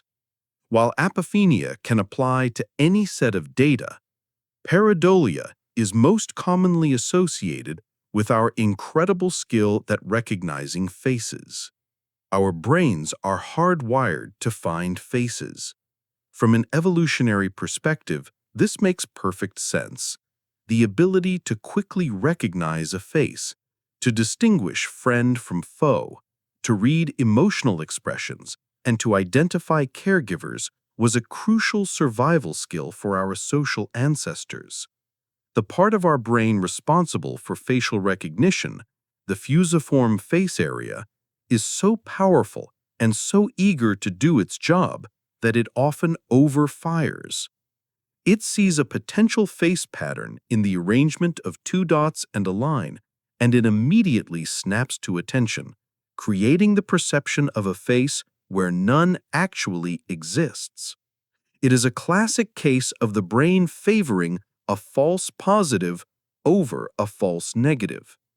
It was far less costly in evolutionary terms to mistakenly see a face in a bush than it was to fail to see the face of a predator hiding there. This is not a hallucination or a sign of a problem. It is a healthy and creative feature of human perception. It is a playful peek into the brain's powerful pattern-matching machinery, a system that is constantly trying to impose order and meaning on a chaotic world. It takes the random noise of the universe and organizes it into something familiar and significant. Every time you see a surprised expression in the headlights of a car or a happy face in the arrangement of your breakfast food, you are witnessing a small, everyday miracle of your own cognition. It is your brain's ancient, inherited talent for finding humanity in the inanimate, for projecting meaning onto the meaningless. Pareidolia is a quiet and constant reminder that we are not passive receivers of information. We are active interpreters, storytellers, and most of all, seekers of faces in the crowd. We see faces in the clouds, but the brain's desire to find patterns goes far beyond simple images. What happens when this tendency is applied not just to shapes, but to events, ideas, and the very fabric of reality itself. Number 28. Apophenia. We have just explored the playful tendency of our minds to see familiar faces in random patterns. This is a specific instance of a much broader and more profound human trait. We now zoom out from the specific to the general to explore the underlying drive behind pareidolia, the powerful human tendency known as apophenia. This is the experience of seeing meaningful patterns or connections in random or meaningless data. While pareidolia is about perceiving images, apophenia is about perceiving systems, conspiracies, and destinies. It is the force that fuels a gambler's belief in a hot streak, connecting independent rolls of the dice into a meaningful sequence.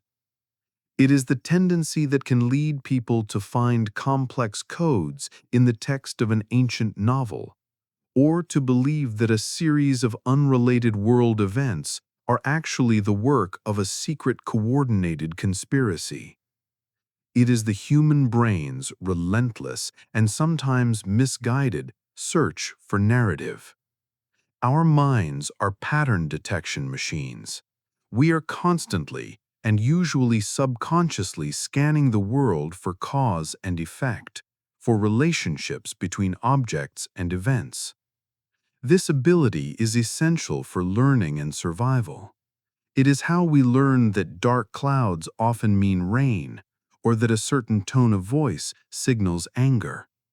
We connect the dots to make sense of the world and to predict the future.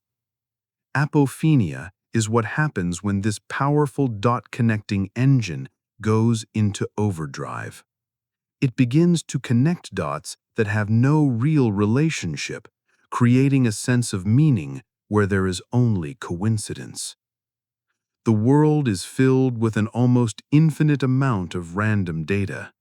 By pure statistical chance, strange coincidences are bound to happen. Two people in a room might discover they shared the same obscure birthday. You might think of an old friend you haven't seen in years, only to have them call you that very same day.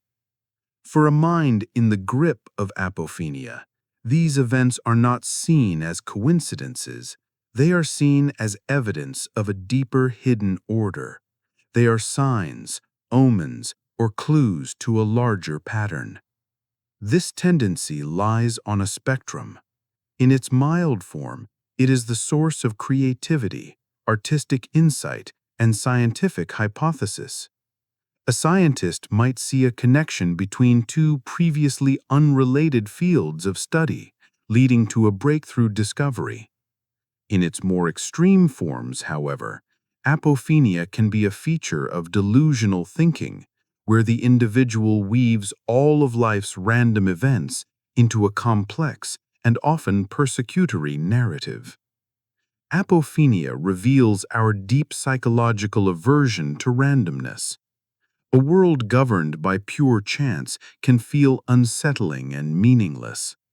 Our brains prefer to believe in a world of cause and effect, of purpose and intention.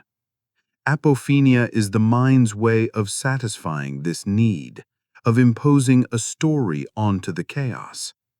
It is a quiet testament to our nature as meaning-seeking creatures, a drive so powerful that we will often construct meaning ourselves rather than accept a world without it. We have now seen how the mind can create meaning from randomness.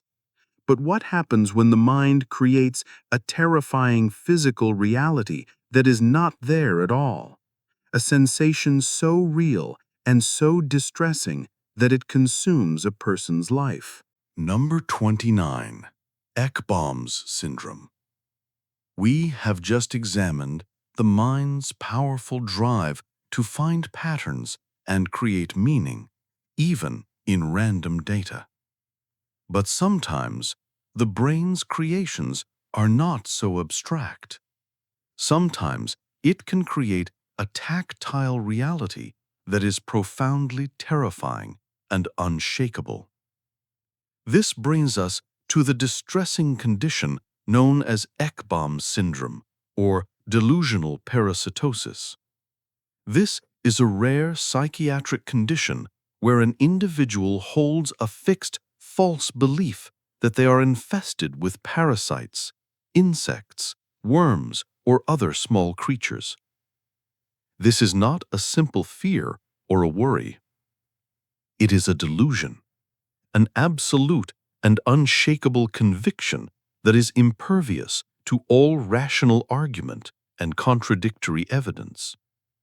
A person with this syndrome does not just believe they are infested, they feel it. They experience real, vivid tactile hallucinations of things crawling, biting, and burrowing under their skin. The suffering caused by this is immense. The sensations can be so persistent and torturous that individuals may go to extreme lengths to try and rid themselves from their invisible tormentors. They may compulsively scratch, pick at their skin, and use harsh chemicals or sharp objects to try and extract the phantom creatures, often causing severe self-inflicted skin damage. A hallmark of this condition is what is known as the matchbox sign. Sufferers will often collect samples of what they believe to be the parasites, typically small pieces of skin, scabs, or lint, and present them to doctors or entomologists in small containers like matchboxes, seeking validation for their experience. No matter how many experts tell them that these samples contain no evidence of any infestation, their belief remains unshaken. The delusion is often isolated. Apart from this one specific belief, the person may be entirely rational and high-functioning in all other areas of their life. This can be incredibly difficult for family and friends to understand the depth of their conviction. The root of Ekbom syndrome is complex and not fully understood. It can be a primary delusional disorder, or it can be secondary to other medical conditions, substance use, or even other psychiatric disorders. Neurologically, it is thought to involve a misfiring in the parts of the brain that process tactile sensations and interpret bodily feelings. The brain misinterprets normal, everyday skin sensations, a slight itch, a dry patch of skin, as evidence of an infestation, and a powerful delusional narrative is built around this misinterpretation. This syndrome is a powerful and sobering example of the mind's ability to create its own reality. It demonstrates that our physical sensations are not a direct line to the truth, but are interpretations made by our brain. When that interpretive process goes wrong, it can create a private, inescapable world of suffering. It is a quiet, devastating testament to the fact that the most frightening things are not always those that exist in the world, but those that are created within the mind. We have now explored a delusion of touch and skin. But what if a neurological short circuit could affect not our sensations, but the very way we sound, changing our voice in a way that disconnects us from our own identity? Number 30. Foreign Accent Syndrome. We have just journeyed into the deeply distressing world of a tactile delusion, a reality created and felt within the skin. This is a profound distortion of sensation. But what happens when a neurological event distorts not what we feel, but how we express ourselves, altering the very sound of our voice and our connection to our own identity? This brings us to our final phenomenon in this section, the very rare and perplexing condition known as Foreign Accent Syndrome. This is a speech disorder that causes a person to suddenly begin speaking their native language with an accent that is perceived by others as foreign. The individual has not actually learned a new accent. They have not been to another country. Instead, something has happened in their brain that has altered the fine motor controls involved in speech production. This results in subtle changes to timing, intonation, and tongue placement, which, when combined, create the illusion of a foreign accent. The person with the syndrome does not hear themselves as having a new accent. To them, they are trying to speak normally, but the words are coming out differently, as if their mouth is no longer obeying their commands. This can be a deeply disorienting and isolating experience. Imagine waking up one day and finding that the voice your friends and family have known your whole life is gone, replaced by one that makes you sound like a stranger. The specific accent that others perceive is often in the ear of the beholder. A native English speaker from America might suddenly sound to others as if they have a French or an Irish accent. It is rarely a perfect or consistent accent, but it is different enough from their native speech pattern to be immediately noticeable. Foreign accent syndrome is most often caused by neurological damage, typically a stroke or a traumatic brain injury that affects the speech centers of the brain, such as Broca's area. It is not a psychological or psychiatric condition, but a physical one. A disruption in the incredibly complex and precise motor programming required for fluent speech. The condition highlights the astonishing complexity of language production. Speaking is an act we take for granted, but it requires the perfectly coordinated effort of dozens of muscles in our jaw, tongue, lips, and larynx, all orchestrated by precise signals from the brain. A tiny change in this intricate system can fundamentally alter the sound of our voice, and with it, a core part of our perceived identity. It is a quiet but startling reminder that our voice, the very sound of who we are, is a fragile and complex neurological performance. It is a part of us that feels so personal and so permanent, yet can be rewritten by a sudden, unseen event within the quiet corridors of the mind. As we conclude this part of our journey, we have seen how our senses can be bent, blended, and even broken. But our minds do more than just perceive. They remember. And in our next chapter, we will explore the curious, strange, and sometimes unsettling phenomena of our own memory. Number 31. As we conclude this part of our journey, we have seen how our senses can be bent, blended, and even broken.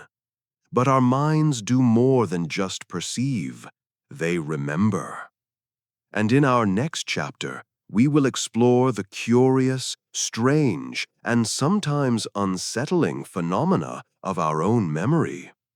We begin with an experience that is the eerie and lesser-known twin of a much more famous phenomenon.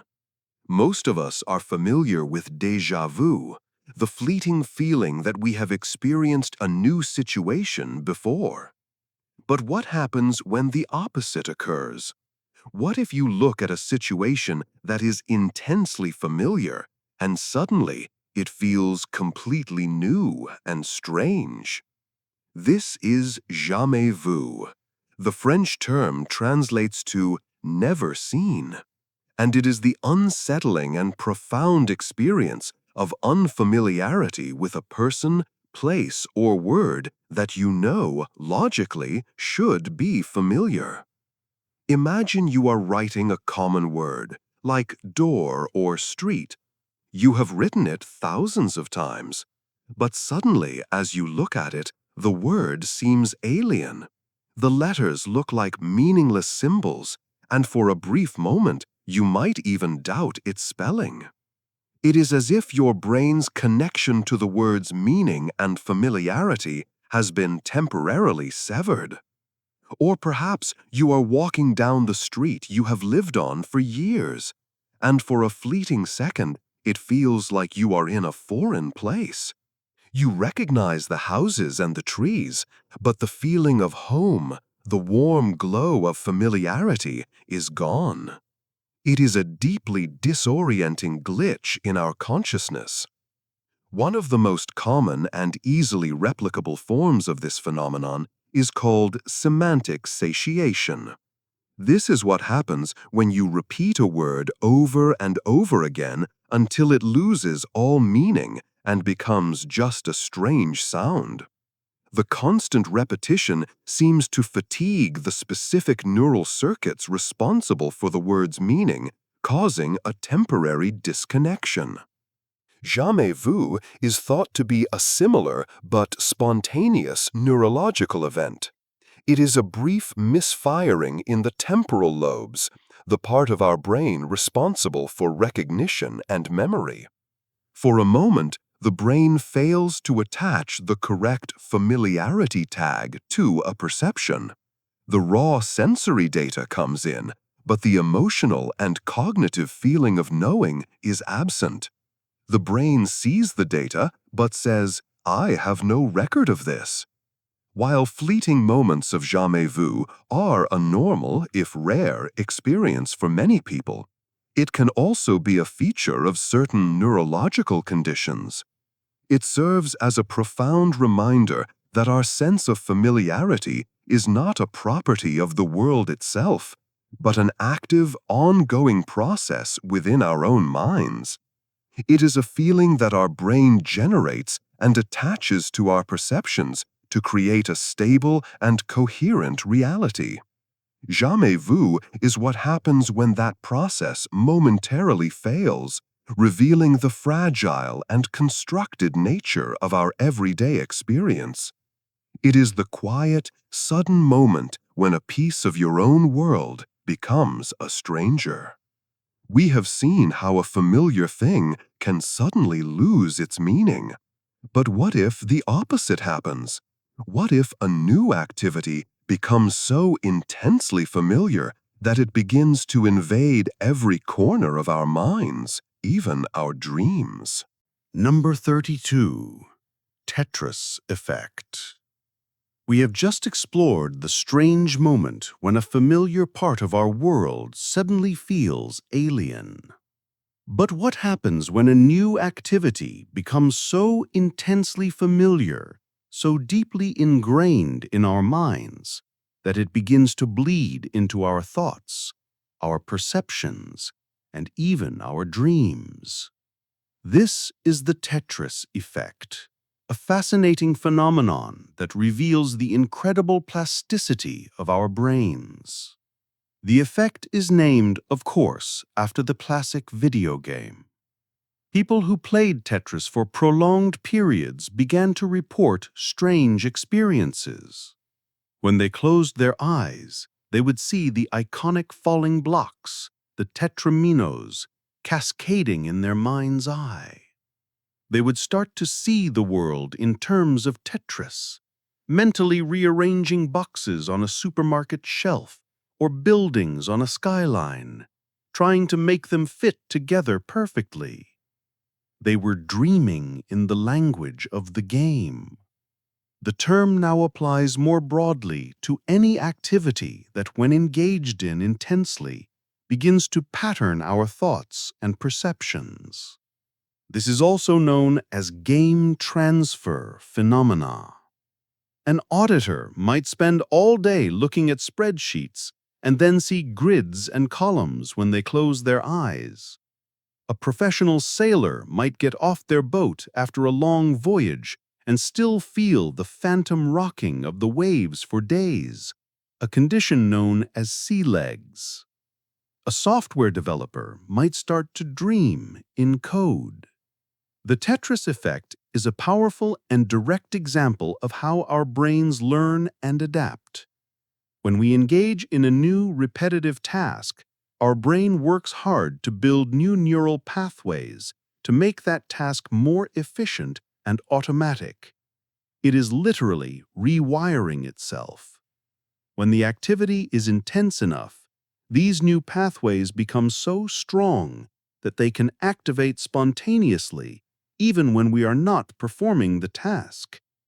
This is why the images and thought patterns of the activity can intrude into our idle thoughts, our daydreams, and the surreal landscape of our dreams. It is a kind of cognitive echo, the residue of a deeply learned skill. This phenomenon shows that we are not just passive users of our minds, we are active sculptors of them. The activities we choose to immerse ourselves in do not just pass the time, they physically change the structure and function of our brains. They shape the very lens through which we perceive the world. The Tetris Effect is a quiet and sometimes playful reminder that our reality is not fixed. It is constantly being reshaped by our focus, our habits, and our passions. The line between our internal mental world and our external activities is far more blurry than we imagine.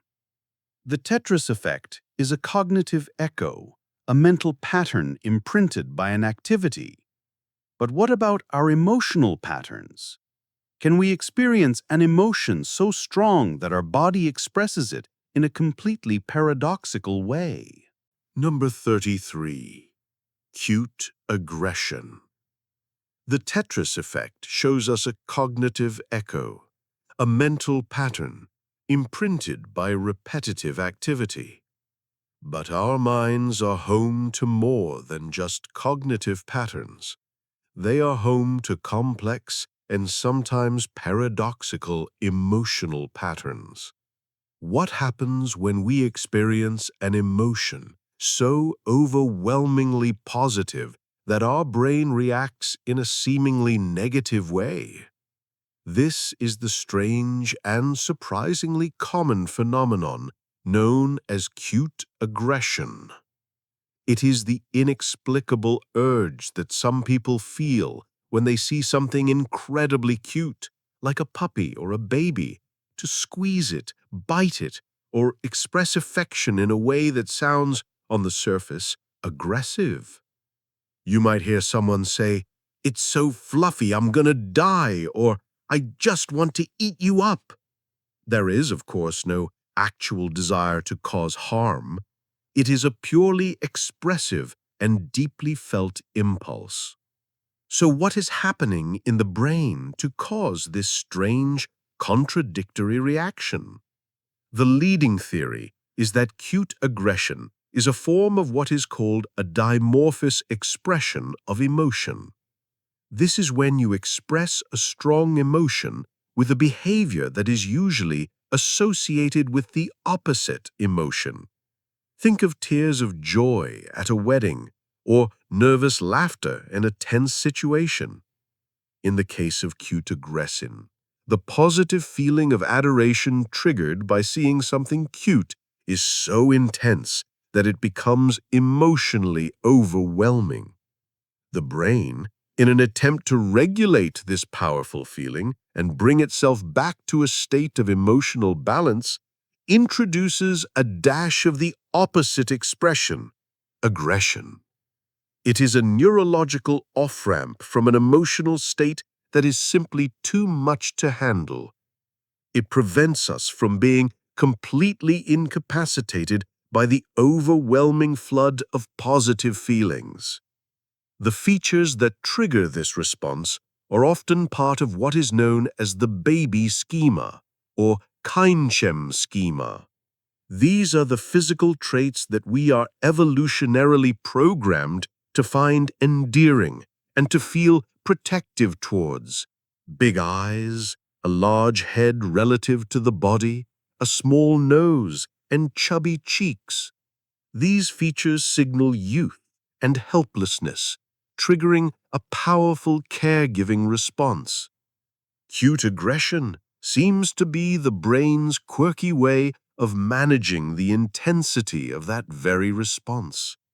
It is a testament to the complexity of our emotional lives. Our feelings are not simple, one-dimensional states. They are dynamic, complex, and sometimes deeply paradoxical. Cute aggression is a quiet and often amusing reminder that our minds are constantly working to maintain a state of equilibrium, even if it means wanting to gently bite the things we love the most. This is a strange impulse that we feel in response to an external trigger. But what about a strange impulse that seems to come from nowhere? One that suggests a dangerous action even when we have no desire to act on it. Number 34. Call of the Void. We have just explored the paradoxical impulse of cute aggression, an emotional regulation strategy from deep within the mind. But what about a different kind of impulse, one that feels much darker and more unsettling? What if you are standing on a high balcony or on a subway platform, and for a fleeting moment, your mind whispers the thought, "You could jump"? This is the chilling and surprisingly common experience known as the call of the void, or, in French, l'appel de vide. It is the sudden intrusive thought or urge to engage in a dangerous impulsive act, not because you want to, but simply because you could.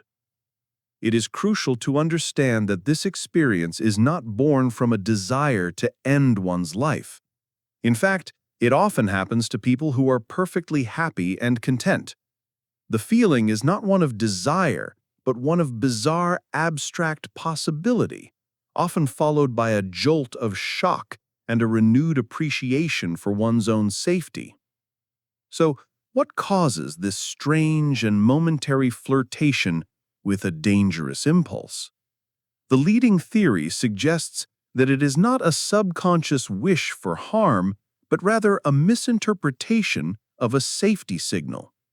Your brain is a complex system of many different circuits, and sometimes their signals can get crossed. When you are in a high place, your brain's survival instinct kicks in. A fast, primal part of your brain sends a rapid, non-conscious signal, danger, back away. A fraction of a second later, your slower, more conscious, analytical brain tries to make sense of this sudden, intense, back away signal. In this moment of slight confusion, your conscious mind might misinterpret the signal. It asks, "Why am I feeling this alarm? I must have been thinking about jumping." The thought, "I could jump," is therefore not the cause of the fear, but the conscious mind's explanation for a fear signal that has already been generated by a deeper, faster part of the brain. The call of the void is, paradoxically, a sign that your survival instinct is working perfectly. It is the conscious echo of a subconscious alarm. It is the mind's way of making a story to explain a raw, primal feeling of caution. The experience can be unsettling because it feels like a momentary loss of control, a glimpse into a darker potential within ourselves. But understanding it as a misfired safety signal can reframe it from something frightening into something fascinating. It is a quiet, fleeting glimpse into the complex conversation that is constantly happening between the different layers of our own minds. A conversation that is usually too fast and too deep for us to hear. This is a fleeting impulse, a mental glitch. But what happens when a cognitive bias becomes a core part of our decision-making, especially when it comes to the things we create with our own hands? Number 35. IKEA Effect.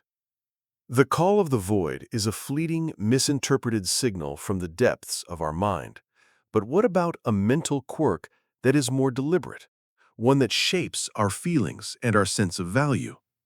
This brings us to a cognitive bias that influences how we feel about the things we build with our own hands, the IKEA effect. The effect is named after the famous Swedish furniture company, known for selling products that require self-assembly. It describes our tendency to place a disproportionately high value on objects that we have partially or fully created ourselves. In other words, that simple bookshelf you painstakingly assembled with its confusing instructions and tiny Allen wrench feels more valuable to you than an identical pre-assembled bookshelf you could buy for the same price. You might even feel it is more valuable than a professionally built, more expensive piece of furniture. This is not just about sentimentality. It is a powerful cognitive bias that has been demonstrated in numerous experiments. In one study, participants who built a simple IKEA storage box were willing to pay significantly more for their box than a group of non-builders were willing to pay for the exact same pre-assembled item. The builders had fallen in love with their own creation. The IKEA effect is driven by a deep psychological need to feel competent and effective. The act of successfully completing a task, of turning a pile of disparate parts into a functional whole, imbues the object with our own labor and our own sense of accomplishment. The finished product becomes a symbol of our own competence. It is a physical testament to our effort, and this personal investment leads us to overvalue the result. This bias is a form of what is known as effort justification. We have a deep-seated belief that things that require more effort are inherently more valuable. To resolve the dissonance of having put a lot of work into something, we subconsciously increase our valuation of the final product to match the effort we invested. This principle is used in many areas of life. Cake mixes, for example, were originally invented to be completely add water only, but they did not sell well. When manufacturers changed the recipe to require the user to add their own egg, sales took off. That small amount of extra effort and personal contribution was enough to make people feel more like they were baking and to value the final cake more. The IKEA effect is a quiet and powerful reminder that our perception of value is not objective. It is deeply personal and is profoundly shaped by our own actions and our own labor. It is a testament to the simple, satisfying joy of creation and the powerful way we infuse the objects in our lives with the story of our own effort. We overvalue the things we build. But what happens when a behavior is not constructive, but is instead a repetitive, self-damaging act driven by an irresistible impulse? Number 36. Trichotillomania. We have just seen how the effort we put into creating an object can make us overvalue it. This is a constructive, albeit biased, process. But what happens when the mind is gripped by a recurring impulse that is not constructive, but is instead focused on the self in a repetitive and often challenging way? This brings us to the complex and often misunderstood condition known as trichotillomania. Also known as hair-pulling disorder, this is a mental health condition characterized by a recurrent, irresistible urge to pull out one's own hair. The pulling can occur from any part of the body, but the scalp, eyebrows, and eyelashes are the most common sites. This is not a simple habit like nervously twisting a strand of hair. It is a powerful, compulsive behavior that can lead to noticeable hair loss and significant distress. The experience of hair pulling is different for each person. For some, the pulling is focused and intentional. They may feel a growing sense of tension or anxiety that is only relieved by the act of pulling out a specific hair that feels just right. After the hair is pulled, they often experience a brief feeling of pleasure, gratification, or relief. For others, the pulling is more automatic and unconscious.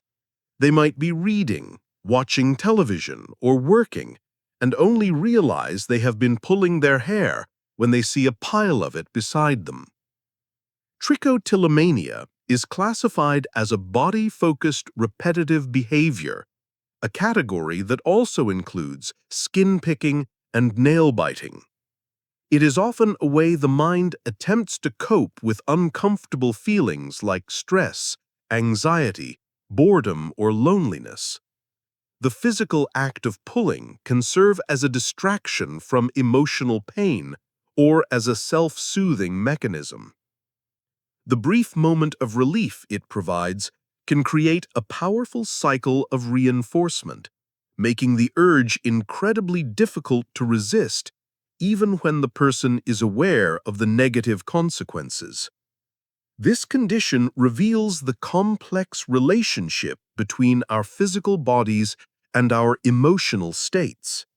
It shows how the mind can sometimes turn to the body as an outlet for internal turmoil that it cannot otherwise express or resolve. The act becomes a physical solution to an emotional problem, a misguided but deeply ingrained coping mechanism.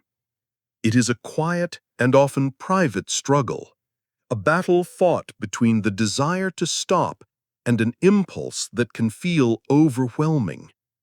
It is a powerful reminder of the intricate ways our minds and bodies are connected, and the complex paths the mind can take when it is trying to find a sense of calm in a turbulent inner world. The mind can be trapped in a compulsive physical act, but what if the mind is trapped not by an impulse, but by a complete inability to act at all, frozen by the simple weight of a decision? Number 37. Abulomania. We have just explored the compulsive and irresistible urge to act that characterizes trichotillomania. But what if the mind's struggle was the exact opposite? What if instead of being compelled to act, a person was completely paralyzed by the inability to act at all? This is the core of a little-known but deeply debilitating condition called abulomania. This is a mental disorder characterized by a pathological and chronic indecisiveness. It is not the normal everyday difficulty of choosing between two good options. It is a profound and crippling inability to make even the simplest of decisions, from what to wear in the morning to what to eat for lunch. This paralysis of the will can render a person completely unable to initiate or carry out goal-directed actions.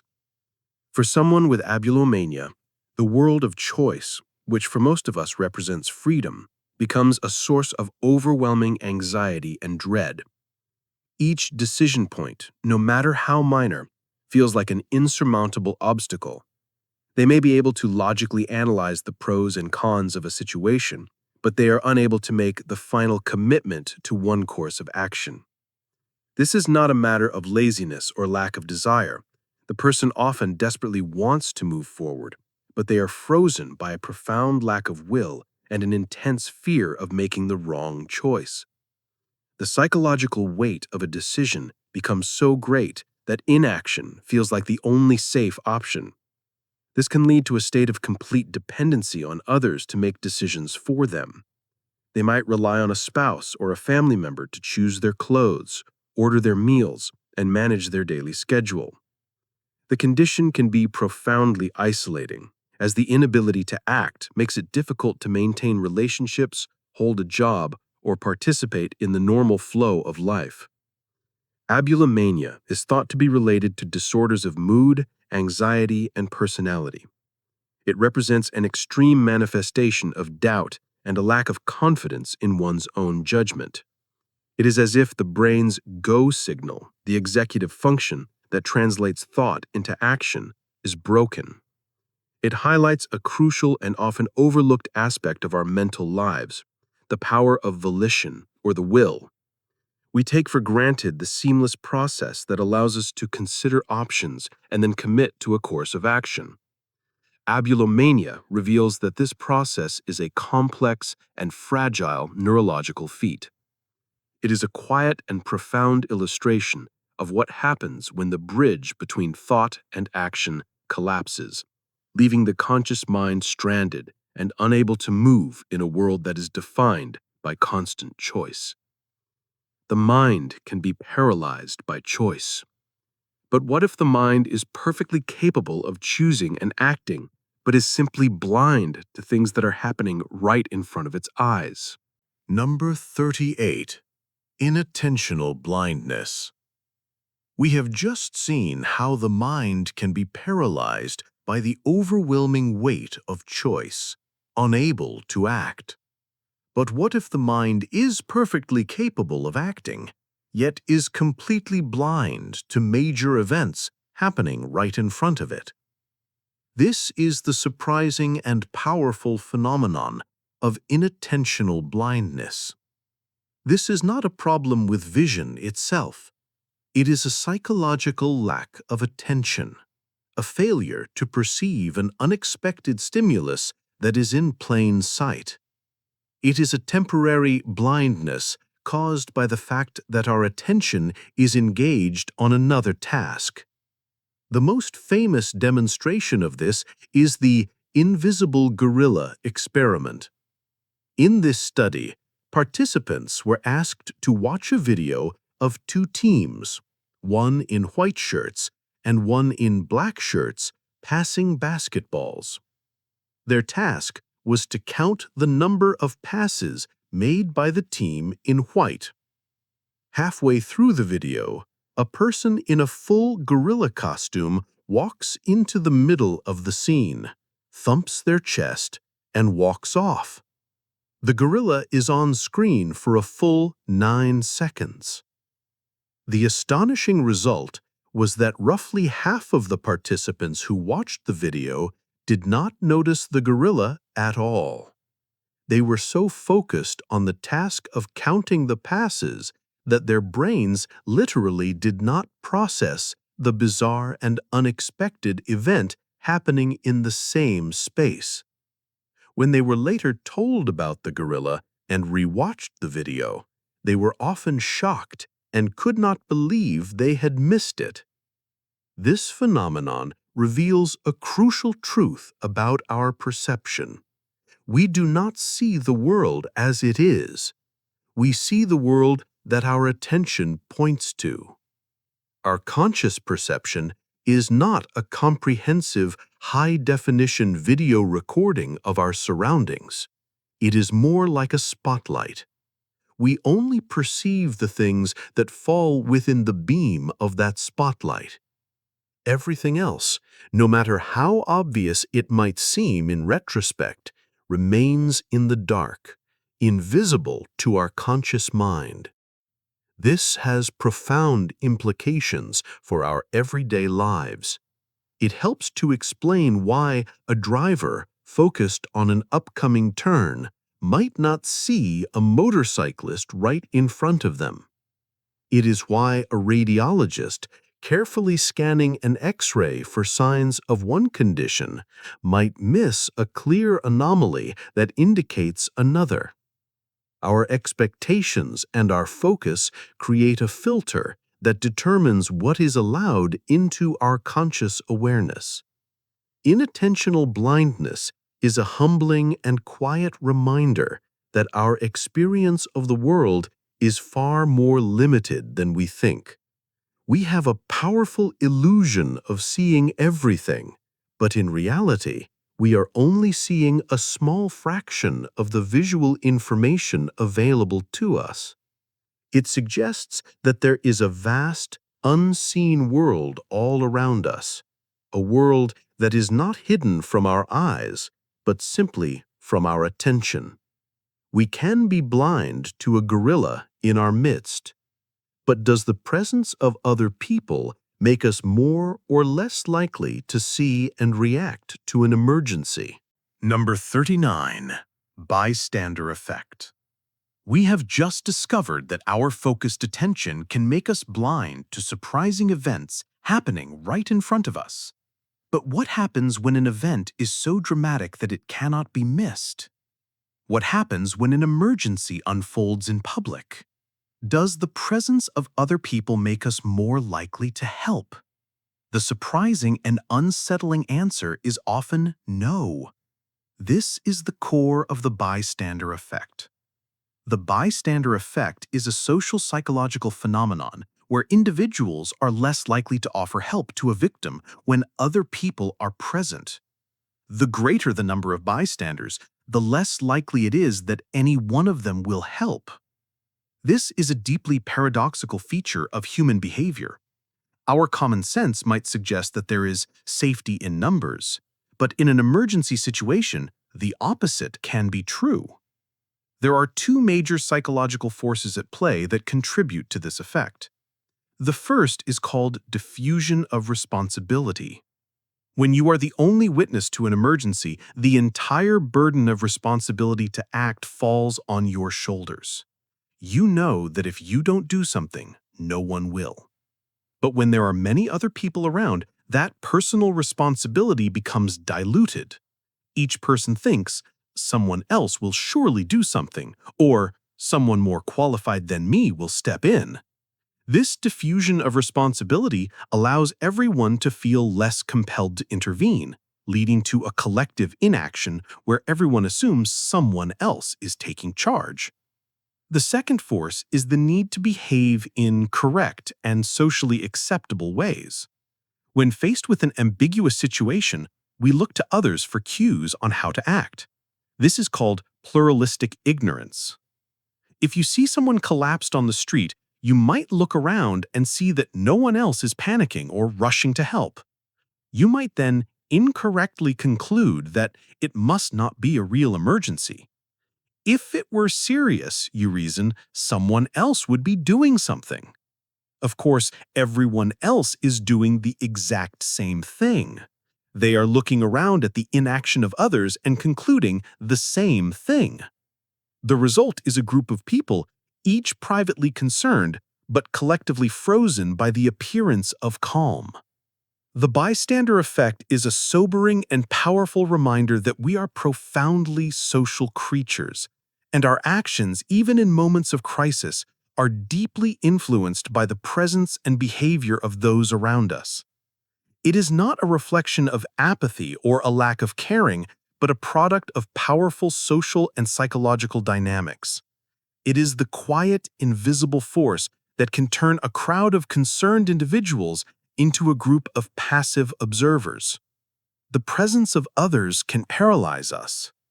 But what if the group's influence is not passive, but active? What if a community's shared belief could lead to a bizarre, almost theatrical, public ritual? Number 40. Tarantism. We have just explored how the passive presence of a crowd can lead to a state of collective inaction. But what if a group's shared belief could lead to the opposite, a state of frenzied collective action? We now journey back in time to southern Italy to explore a mysterious and dramatic cultural phenomenon known as tarantism. From the 15th to the 17th centuries, communities were gripped by a strange affliction. It was believed that the bite of a specific type of wolf spider, the tarantula, would cause a condition called tarantism. The symptoms were dramatic. The victim, or tarantato, would fall into a state of deep melancholy and listlessness, sometimes for days. It was believed that there was only one cure, a specific kind of frenetic, ecstatic music and dance. When the musicians would arrive and begin to play a lively, fast-paced melody known as the tarantella, the victim would be compelled to dance, often for hours or even days on end, with little rest.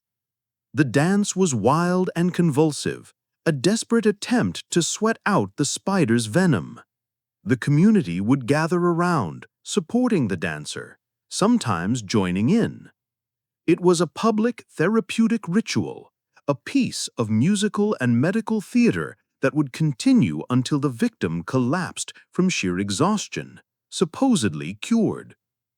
Historians and anthropologists now believe that tarantism was not actually caused by a spider bite.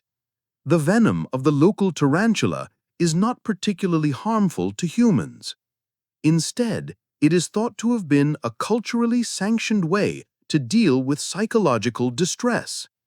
In a rigid and often repressive society, particularly for women, tarantism provided a rare and legitimate outlet for stress, depression, and frustration. The venom was a metaphor for a deeper emotional or psychological suffering.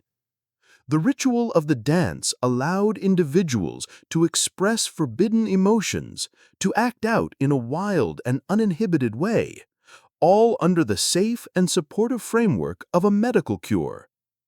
It was a form of mass psychogenic illness, or what was once called mass hysteria, where psychological symptoms would spread through a community, shaped by a shared cultural belief system. Tarantism is a fascinating example of the powerful interplay between the mind, the body, and culture. It shows how a community can create a ritualized, theatrical framework to manage psychological suffering that it may not have the language or permission to address directly. It is a testament to the power of music to induce altered states of consciousness, and the power of a collective belief to shape both individual experience and social behavior. It is a quiet, historical echo of a time when the only cure for a troubled mind was to dance until you could dance no more. We have seen how a cultural belief can shape behavior. But what about a neurological event that shapes our very perception of our own bodies? What happens when a part of our body is gone, but the mind insists that it is still there? Number 41. Phantom limb. We have just danced through a historical phenomenon where a cultural belief shaped a community's response to psychological distress. Now we turn from a belief of the culture to a belief of the brain, a perception so powerful it can override the physical reality of the body itself. What happens when a part of the body is gone, but the mind insists with unwavering certainty that it is still there? This is the profound and deeply personal world of the phantom limb. This is a common and often vivid sensation experienced by people who have had a limb amputated. They continue to feel the presence of the missing limb as if it were still a part of their body. This is not a memory or a wish. It is a real, tangible physical sensation. A person might feel an itch on their phantom foot and be unable to scratch it. They might feel their phantom fingers clench into a fist or their phantom arm bend at the elbow. The experience can be so real that they might forget the limb is gone and try to stand on a phantom leg or reach for an object with a phantom hand. For many, the phantom limb is not a neutral sensation. It can be a source of chronic and often intense, challenging pain. This is known as phantom limb pain. The person might feel a burning, twisting, or cramping sensation in a limb that no longer exists. This pain is not in their head in a psychological sense. It is a real and debilitating pain generated by the brain and nervous system. So, what is happening to create this ghostly appendage? The answer lies in the brain's map of the body. In the somatosensory cortex, there is a detailed map of the entire body, with different areas corresponding to different body parts. This map is called the cortical homunculus. When a limb is amputated, the part of this map that corresponds to the missing limb is suddenly deprived of sensory input. It becomes a silent, unemployed region of the brain. But the brain abhors a vacuum. The neighboring regions of the cortex, which might represent the face or the shoulder, begin to invade this silent territory. As these new connections are formed, signals from these other body parts can be misinterpreted by the brain as coming from the missing limb. For example, if the area representing the face invades the area of the missing hand, a touch on the cheek might trigger a sensation of being touched on the phantom hand. This is a direct and powerful example of the brain's neuroplasticity, its incredible ability to reorganize and adapt in response to injury or changes in the body. The phantom limb is a testament to the fact that our experience of our body is not a direct perception of its physical state. It is a projection, an internal model, a neurological construct created by the brain. When the body changes, the brain's model may not update perfectly, leaving behind a ghost in the machine, a silent echo of a body that once was. We have seen a mind that feels a limb that is not there. But what if the mind had the opposite problem? What if a limb is perfectly healthy and present, but the mind refuses to believe it is sick or impaired? Number 42. Akinetopsia, or motion blindness. We have just explored the vivid presence of a limb that is physically absent. The brain is creating a perception that has no basis in the body. But what happens when the brain fails to create a perception for something that is very much present in the real world? What if you could see the world, but only as a series of still photographs?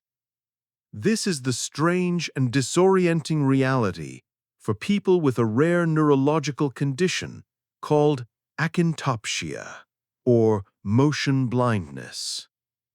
Imagine pouring a cup of tea. For you, the liquid flows in a smooth, continuous stream. For someone with akintopsia, the liquid might appear frozen, like an icicle, and they will only know the cup is full when it suddenly overflows. A car approaching down the street would not be seen as moving smoothly towards them. Instead, they might see it in one location, and then suddenly it is much closer, without any perception of the movement in between. The world becomes a slideshow of static images, a series of snapshots with no fluid connection. This condition is caused by damage to a specific part of the visual cortex, an area known as V5, which is specialized for processing motion.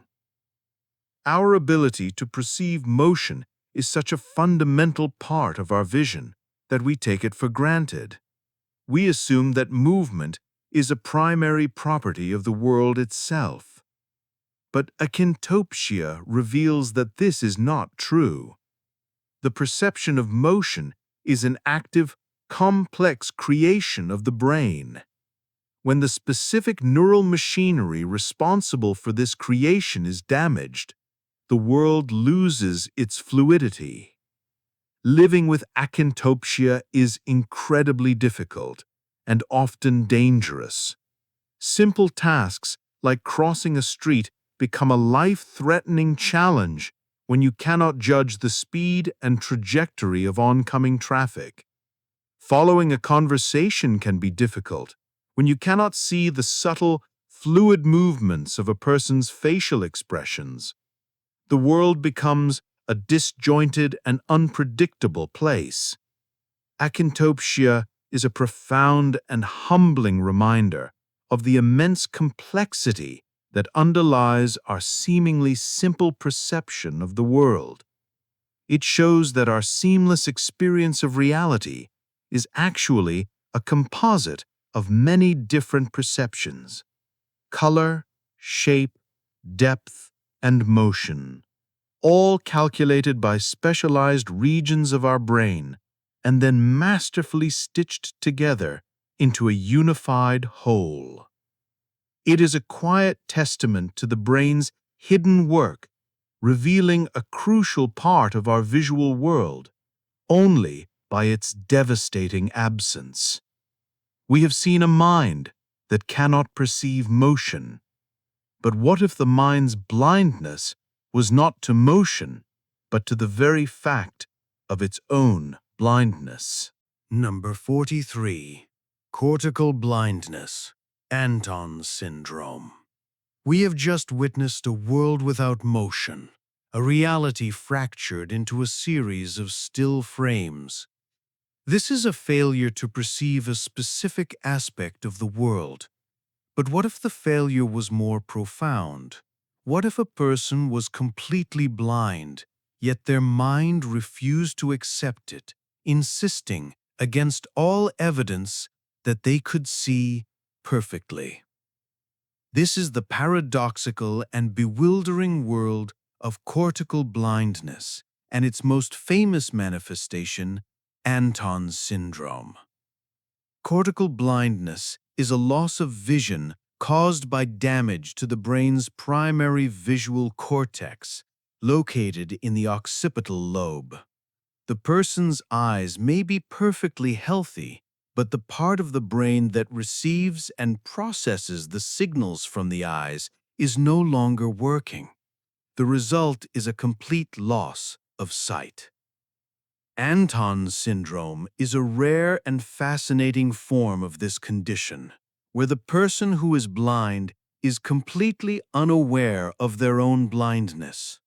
This is a specific form of anosognosia, which is a deficit of self-awareness, a condition where a person is unable to recognize their own illness or disability. A person with Anton syndrome will confidently claim that they can see. If you ask them to describe the room they are in, they will not admit they cannot see it. Instead, they will provide a vivid and detailed description, but it will be entirely fabricated. This is not a conscious act of lying or denial. It is a genuine belief, a delusion created by their own mind. This process of fabrication is called confabulation. The parts of the brain responsible for higher-level reasoning and narrative creation are still working. When they are deprived of real visual input, they don't simply report a blank. Instead, they create a story, drawing on memories, expectations, and imagination to fill in the missing information.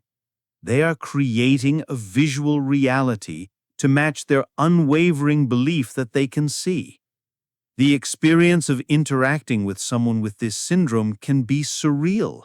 They may bump into furniture and then blame the clumsiness on poor lighting. They might describe the pattern on your shirt in detail, even though it is completely wrong. Their conviction is so absolute that it can be incredibly difficult to persuade them of their own blindness.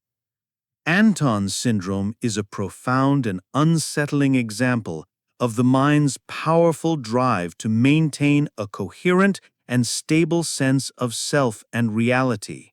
When faced with a catastrophic deficit, the brain does not simply surrender to the void. It becomes a storyteller, a confabulator, weaving a fictional reality to protect the self from the terrifying truth of its own impairment. It is a quiet, startling demonstration that what we believe about ourselves can sometimes be more powerful than the raw physical reality of our own senses. The mind can be blind to its own blindness. But what if the mind was not blind to a deficit, but to an entire half of the world? Number 44. Hemispatial Neglect. We have just explored the strange world of a mind that is blind to its own blindness, a brain that creates a fictional reality to cover a deficit. But what if the deficit was not a total loss of sense, but a loss of awareness of an entire half of existence? This is the disorienting and almost unimaginable condition known as hemispatial neglect, also called unilateral neglect. This is a neuropsychological condition that occurs after damage to one hemisphere of the brain, most commonly the right hemisphere. The result is a profound failure to be aware of or respond to stimuli on the side of space opposite to the brain lesion. For a person with right hemisphere damage, the entire left side of the universe ceases to exist in their conscious awareness. This is not a problem with vision. Their eyes can see the left side of the world perfectly well. The problem is one of attention and awareness. The brain simply does not process the information coming from that side. The manifestations of this are startling. A person with hemispatial neglect might only eat the food on the right side of their plate, completely ignoring the left side, and then complain that they are still hungry. They might shave or apply makeup to only the right side of their face. When asked to draw a clock, they might cram all the numbers from 1 to 12 onto the right side of the circle, leaving the left side completely blank. When asked to read a word, they might only read the right half. Baseball might be read as ball. The experience is not one of seeing a black void on their left. There is no sense of anything missing. For them, that side of the world simply is not there. Their reality has been compressed into only the right half of space. If you stand on their left side and speak to them, they may not respond, not because they cannot hear you, but because your presence is not being registered in their conscious world. This condition reveals the profound role that our brain's attentional systems play in constructing our reality. We have a powerful illusion that we are aware of the full 360-degree world around us. Hemispatial neglect shows that this panoramic awareness is a fragile creation. It is a quiet and dramatic demonstration that half of our world can vanish, not because it has gone anywhere, but because the part of our mind that is responsible for seeing it has been turned off.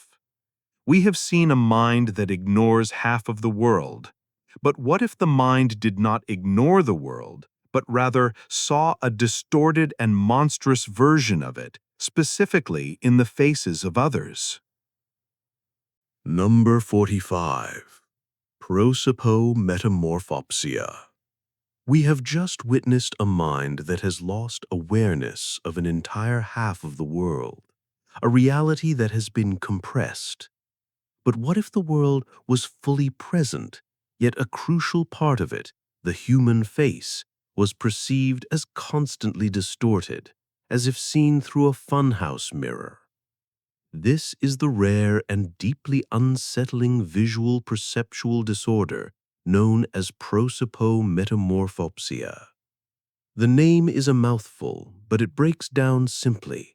Prosopon is Greek for face, and metamorphopsia means perceptual distortion of form.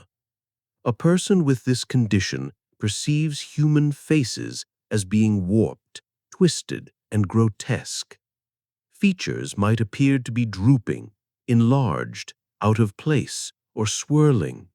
Someone's eyes might look like they are sliding down their face, or their mouth might appear to stretch to the edge of their jaw. It is a constant, real-time distortion of what they are seeing.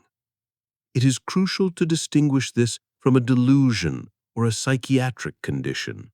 The person knows that the faces are not actually this way. They are fully aware that their perception is distorted, which can make the experience all the more frightening and isolating.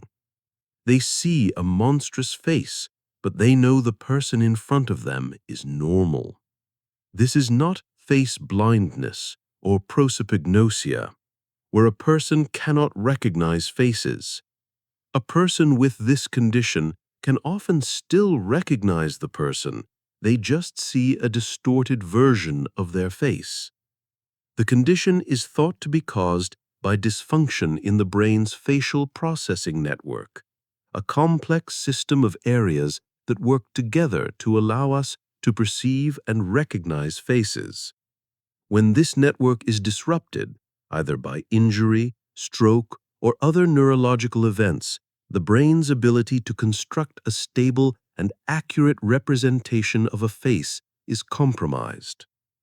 Living with prosopagnosia can be incredibly challenging.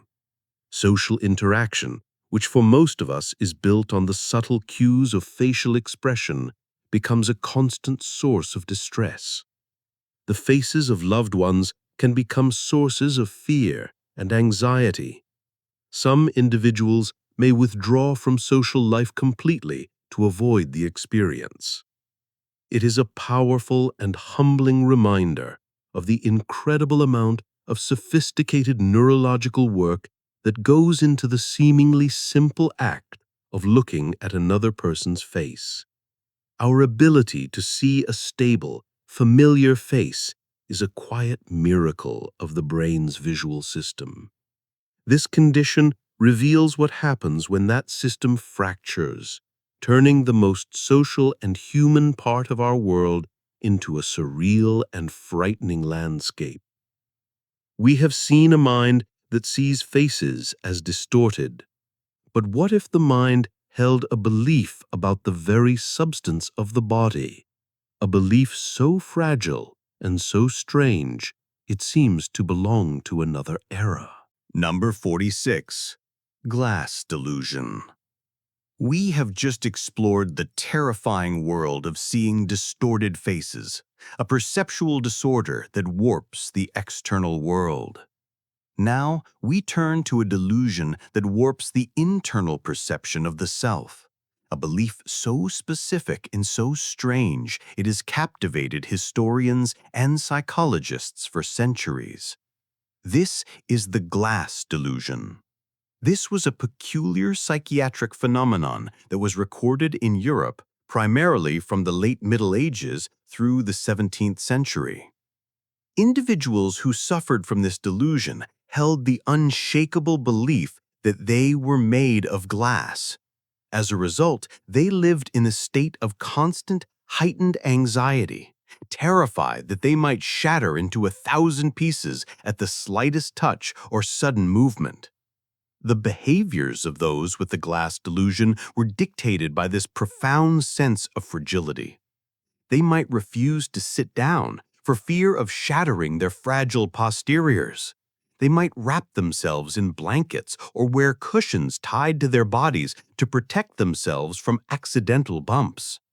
They would move slowly and deliberately, avoiding crowds and physical contact at all costs.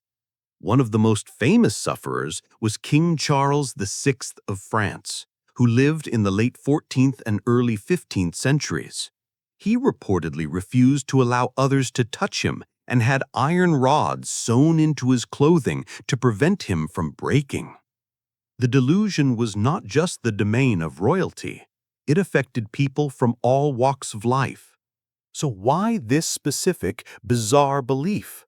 The phenomenon arose during a time when glass was a new, almost magical material. It was transparent, beautiful, and incredibly fragile. For the first time, people could see the world through a clear substance. This novelty may have captured the cultural imagination. The delusion is now thought to have been a culturally shaped metaphor for a deeper feeling of psychological fragility, vulnerability, and social anxiety. It was a way for the mind to give a concrete, physical form to an abstract emotional state.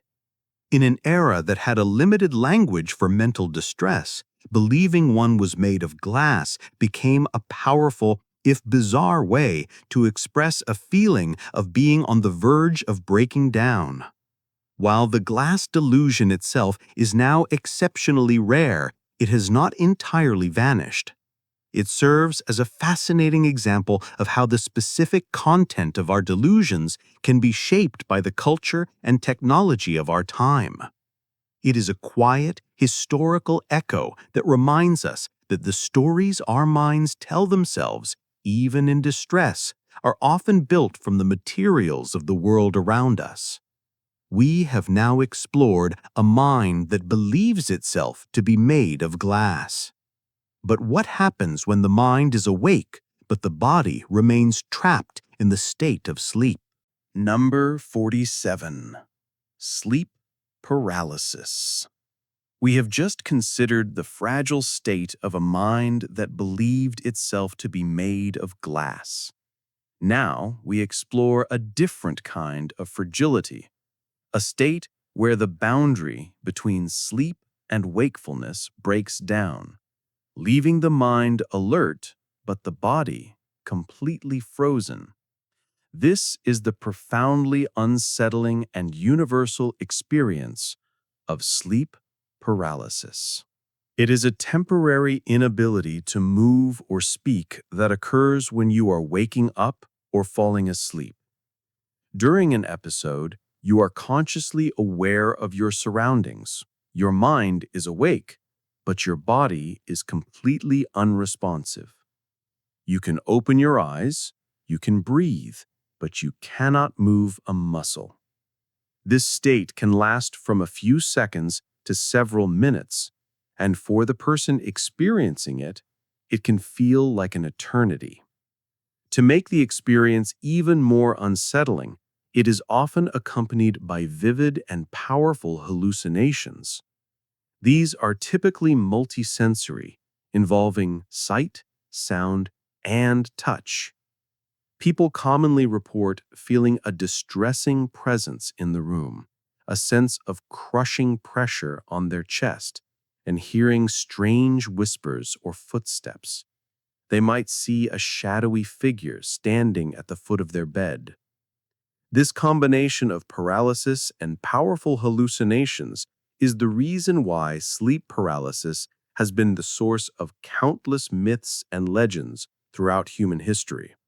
From tales of nocturnal figures and supernatural visitors sitting on people's chests to modern stories of alien abduction, the neurological explanation for this phenomenon is fascinating. It is essentially a glitch in the sleep cycle. During REM sleep, the stage where we have our most vivid dreams, our brain releases neurotransmitters that cause a temporary paralysis of our voluntary muscles. This is a protective mechanism called REM atonia, and it prevents us from physically acting out our dreams. Sleep paralysis happens when our conscious mind wakes up before the brain has turned off this paralysis. The mind becomes aware, but the body is still locked in the dream-safe mode of REM sleep. The hallucinations are thought to be the remnants of dream imagery bleeding into our waking consciousness. Our newly awakened mind, trying to make sense of the strange and frightening state of paralysis, interprets this dream residue as a real and threatening presence. It is a perfect storm of waking awareness, physical paralysis, and a dreamlike sense of dread. While the experience is deeply unsettling, sleep paralysis is generally considered harmless and is experienced by many people at some point in their lives. It is a quiet and often profound glimpse into the intricate and delicate dance of chemicals and consciousness that governs our nightly journey into sleep and our safe return to the waking world. We have seen the mind trapped in its own body. But what if the mind could leave the body entirely and look down upon it from a distance? Number 48. Out-of-body experience.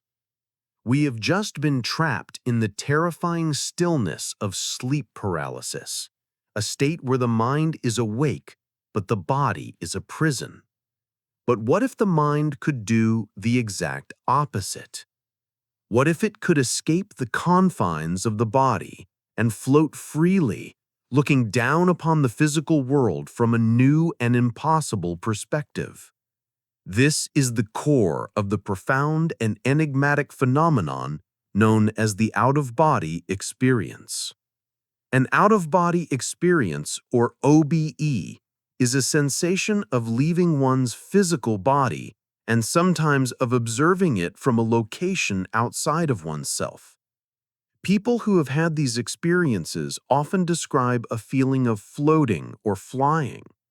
They might look down and see their own body lying in a bed or sitting in a chair below. The perception can be incredibly vivid and feel completely real. These experiences can occur under a variety of circumstances. They are famously associated with near-death experiences, where a person on the brink of death reports leaving their body and observing the resuscitation efforts from a corner of the room. But they can also be triggered by physical trauma, sensory deprivation, psychedelic substances, or even occur spontaneously, sometimes during states of relaxation or just before falling asleep. For centuries, these experiences have been interpreted through a spiritual or mystical lens, seen as proof of a soul or consciousness that is separate from the physical brain. However, modern neuroscience is beginning to provide a different kind of explanation. It suggests that OBEs are not a journey of a soul, but a complex neurological event, a temporary breakdown in the brain's ability to integrate sensory information. Our sense of self, our feeling of being located inside our own body, is not a given. It is a model, a perception that is constantly being constructed by the brain. It does this by integrating information from multiple senses: our vision, our sense of touch, and our vestibular system, which is responsible for balance and our sense of spatial orientation. A key area involved in this process is the temporoparietal junction, or TPJ. Researchers have been able to induce out-of-body-like experiences in patients by electrically stimulating this specific brain region. The out-of-body experience is thought to be what happens when this integration process fails. The brain's model of the self fractures, and it is unable to create a unified perception of a self located within the body. The result is a disembodied consciousness, a feeling of pure awareness that is untethered from its physical form. Regardless of the explanation, the experience itself is often transformative for the person who has it. It is a quiet, profound, and often life-altering glimpse into the fragile and constructed nature of our own sense of self. We have seen a mind that feels it has left the body. But what if the mind felt it was not alone? What if, in a moment of extreme duress, it sensed an invisible companion? Number 49. Third man factor. We have just explored the sensation of the mind leaving the body, a profound shift in self-perception. But what if, instead of the self leaving, an unseen other arrives? What happens when a person pushed to the absolute limits of human endurance feels the presence of a silent, invisible companion guiding them to safety? This is the mysterious and comforting phenomenon known as the third man factor. The experience is most often reported by people in extreme situations: solo mountain climbers, shipwrecked sailors, polar explorers, and prisoners of war. In a moment of intense physical and mental stress, when they are on the verge of giving up, they suddenly feel that they are not alone. They sense a presence beside them, an unseen being that offers them encouragement, guidance, and a powerful will to survive. This is not a vague feeling, but a clear and distinct perception. The third man might offer practical advice, give a gentle nudge of encouragement, or simply provide a comforting presence that dispels the crushing loneliness of their situation. The name itself comes from a line in T.S. Eliot's poem, The Wasteland, which was inspired by the famous account of the explorer Sir Ernest Shackleton.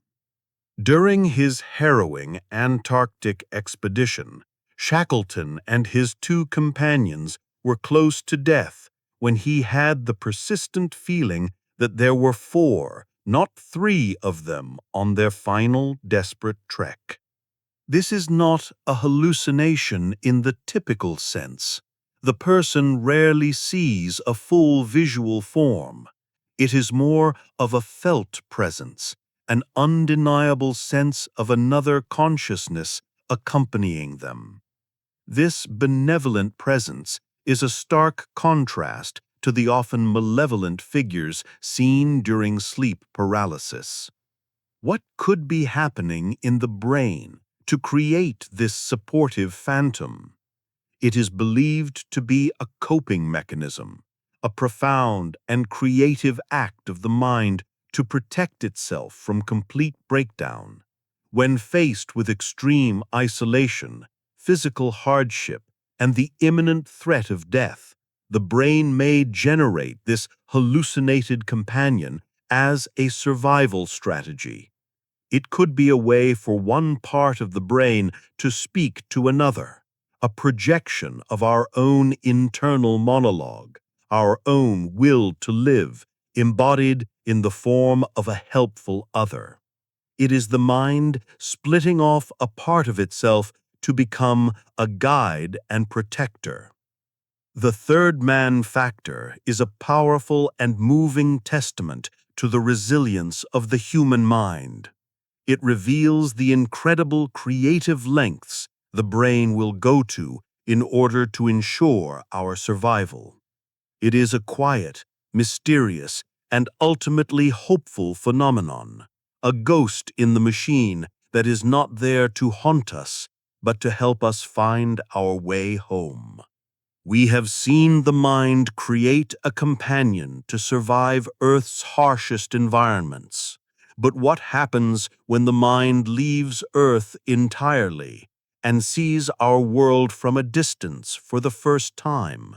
Number 50. Overview Effect.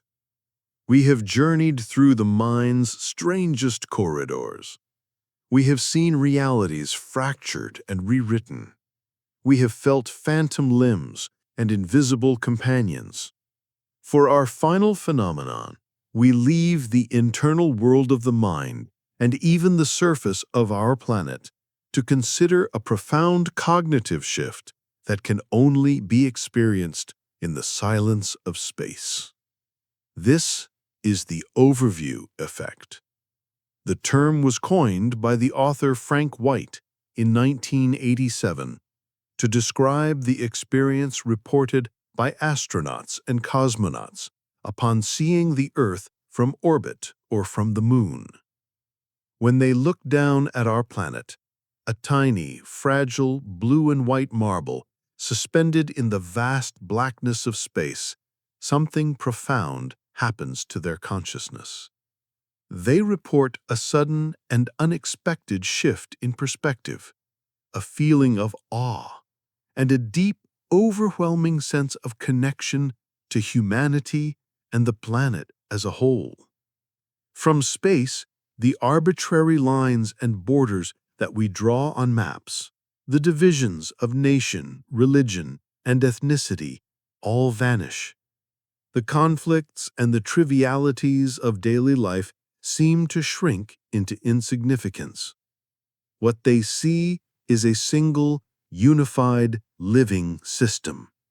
The atmosphere, which seems so vast from the ground, appears as a paper-thin, delicate veil, protecting all of life. This direct visual experience of the Earth in its entirety can trigger a powerful cognitive and emotional transformation.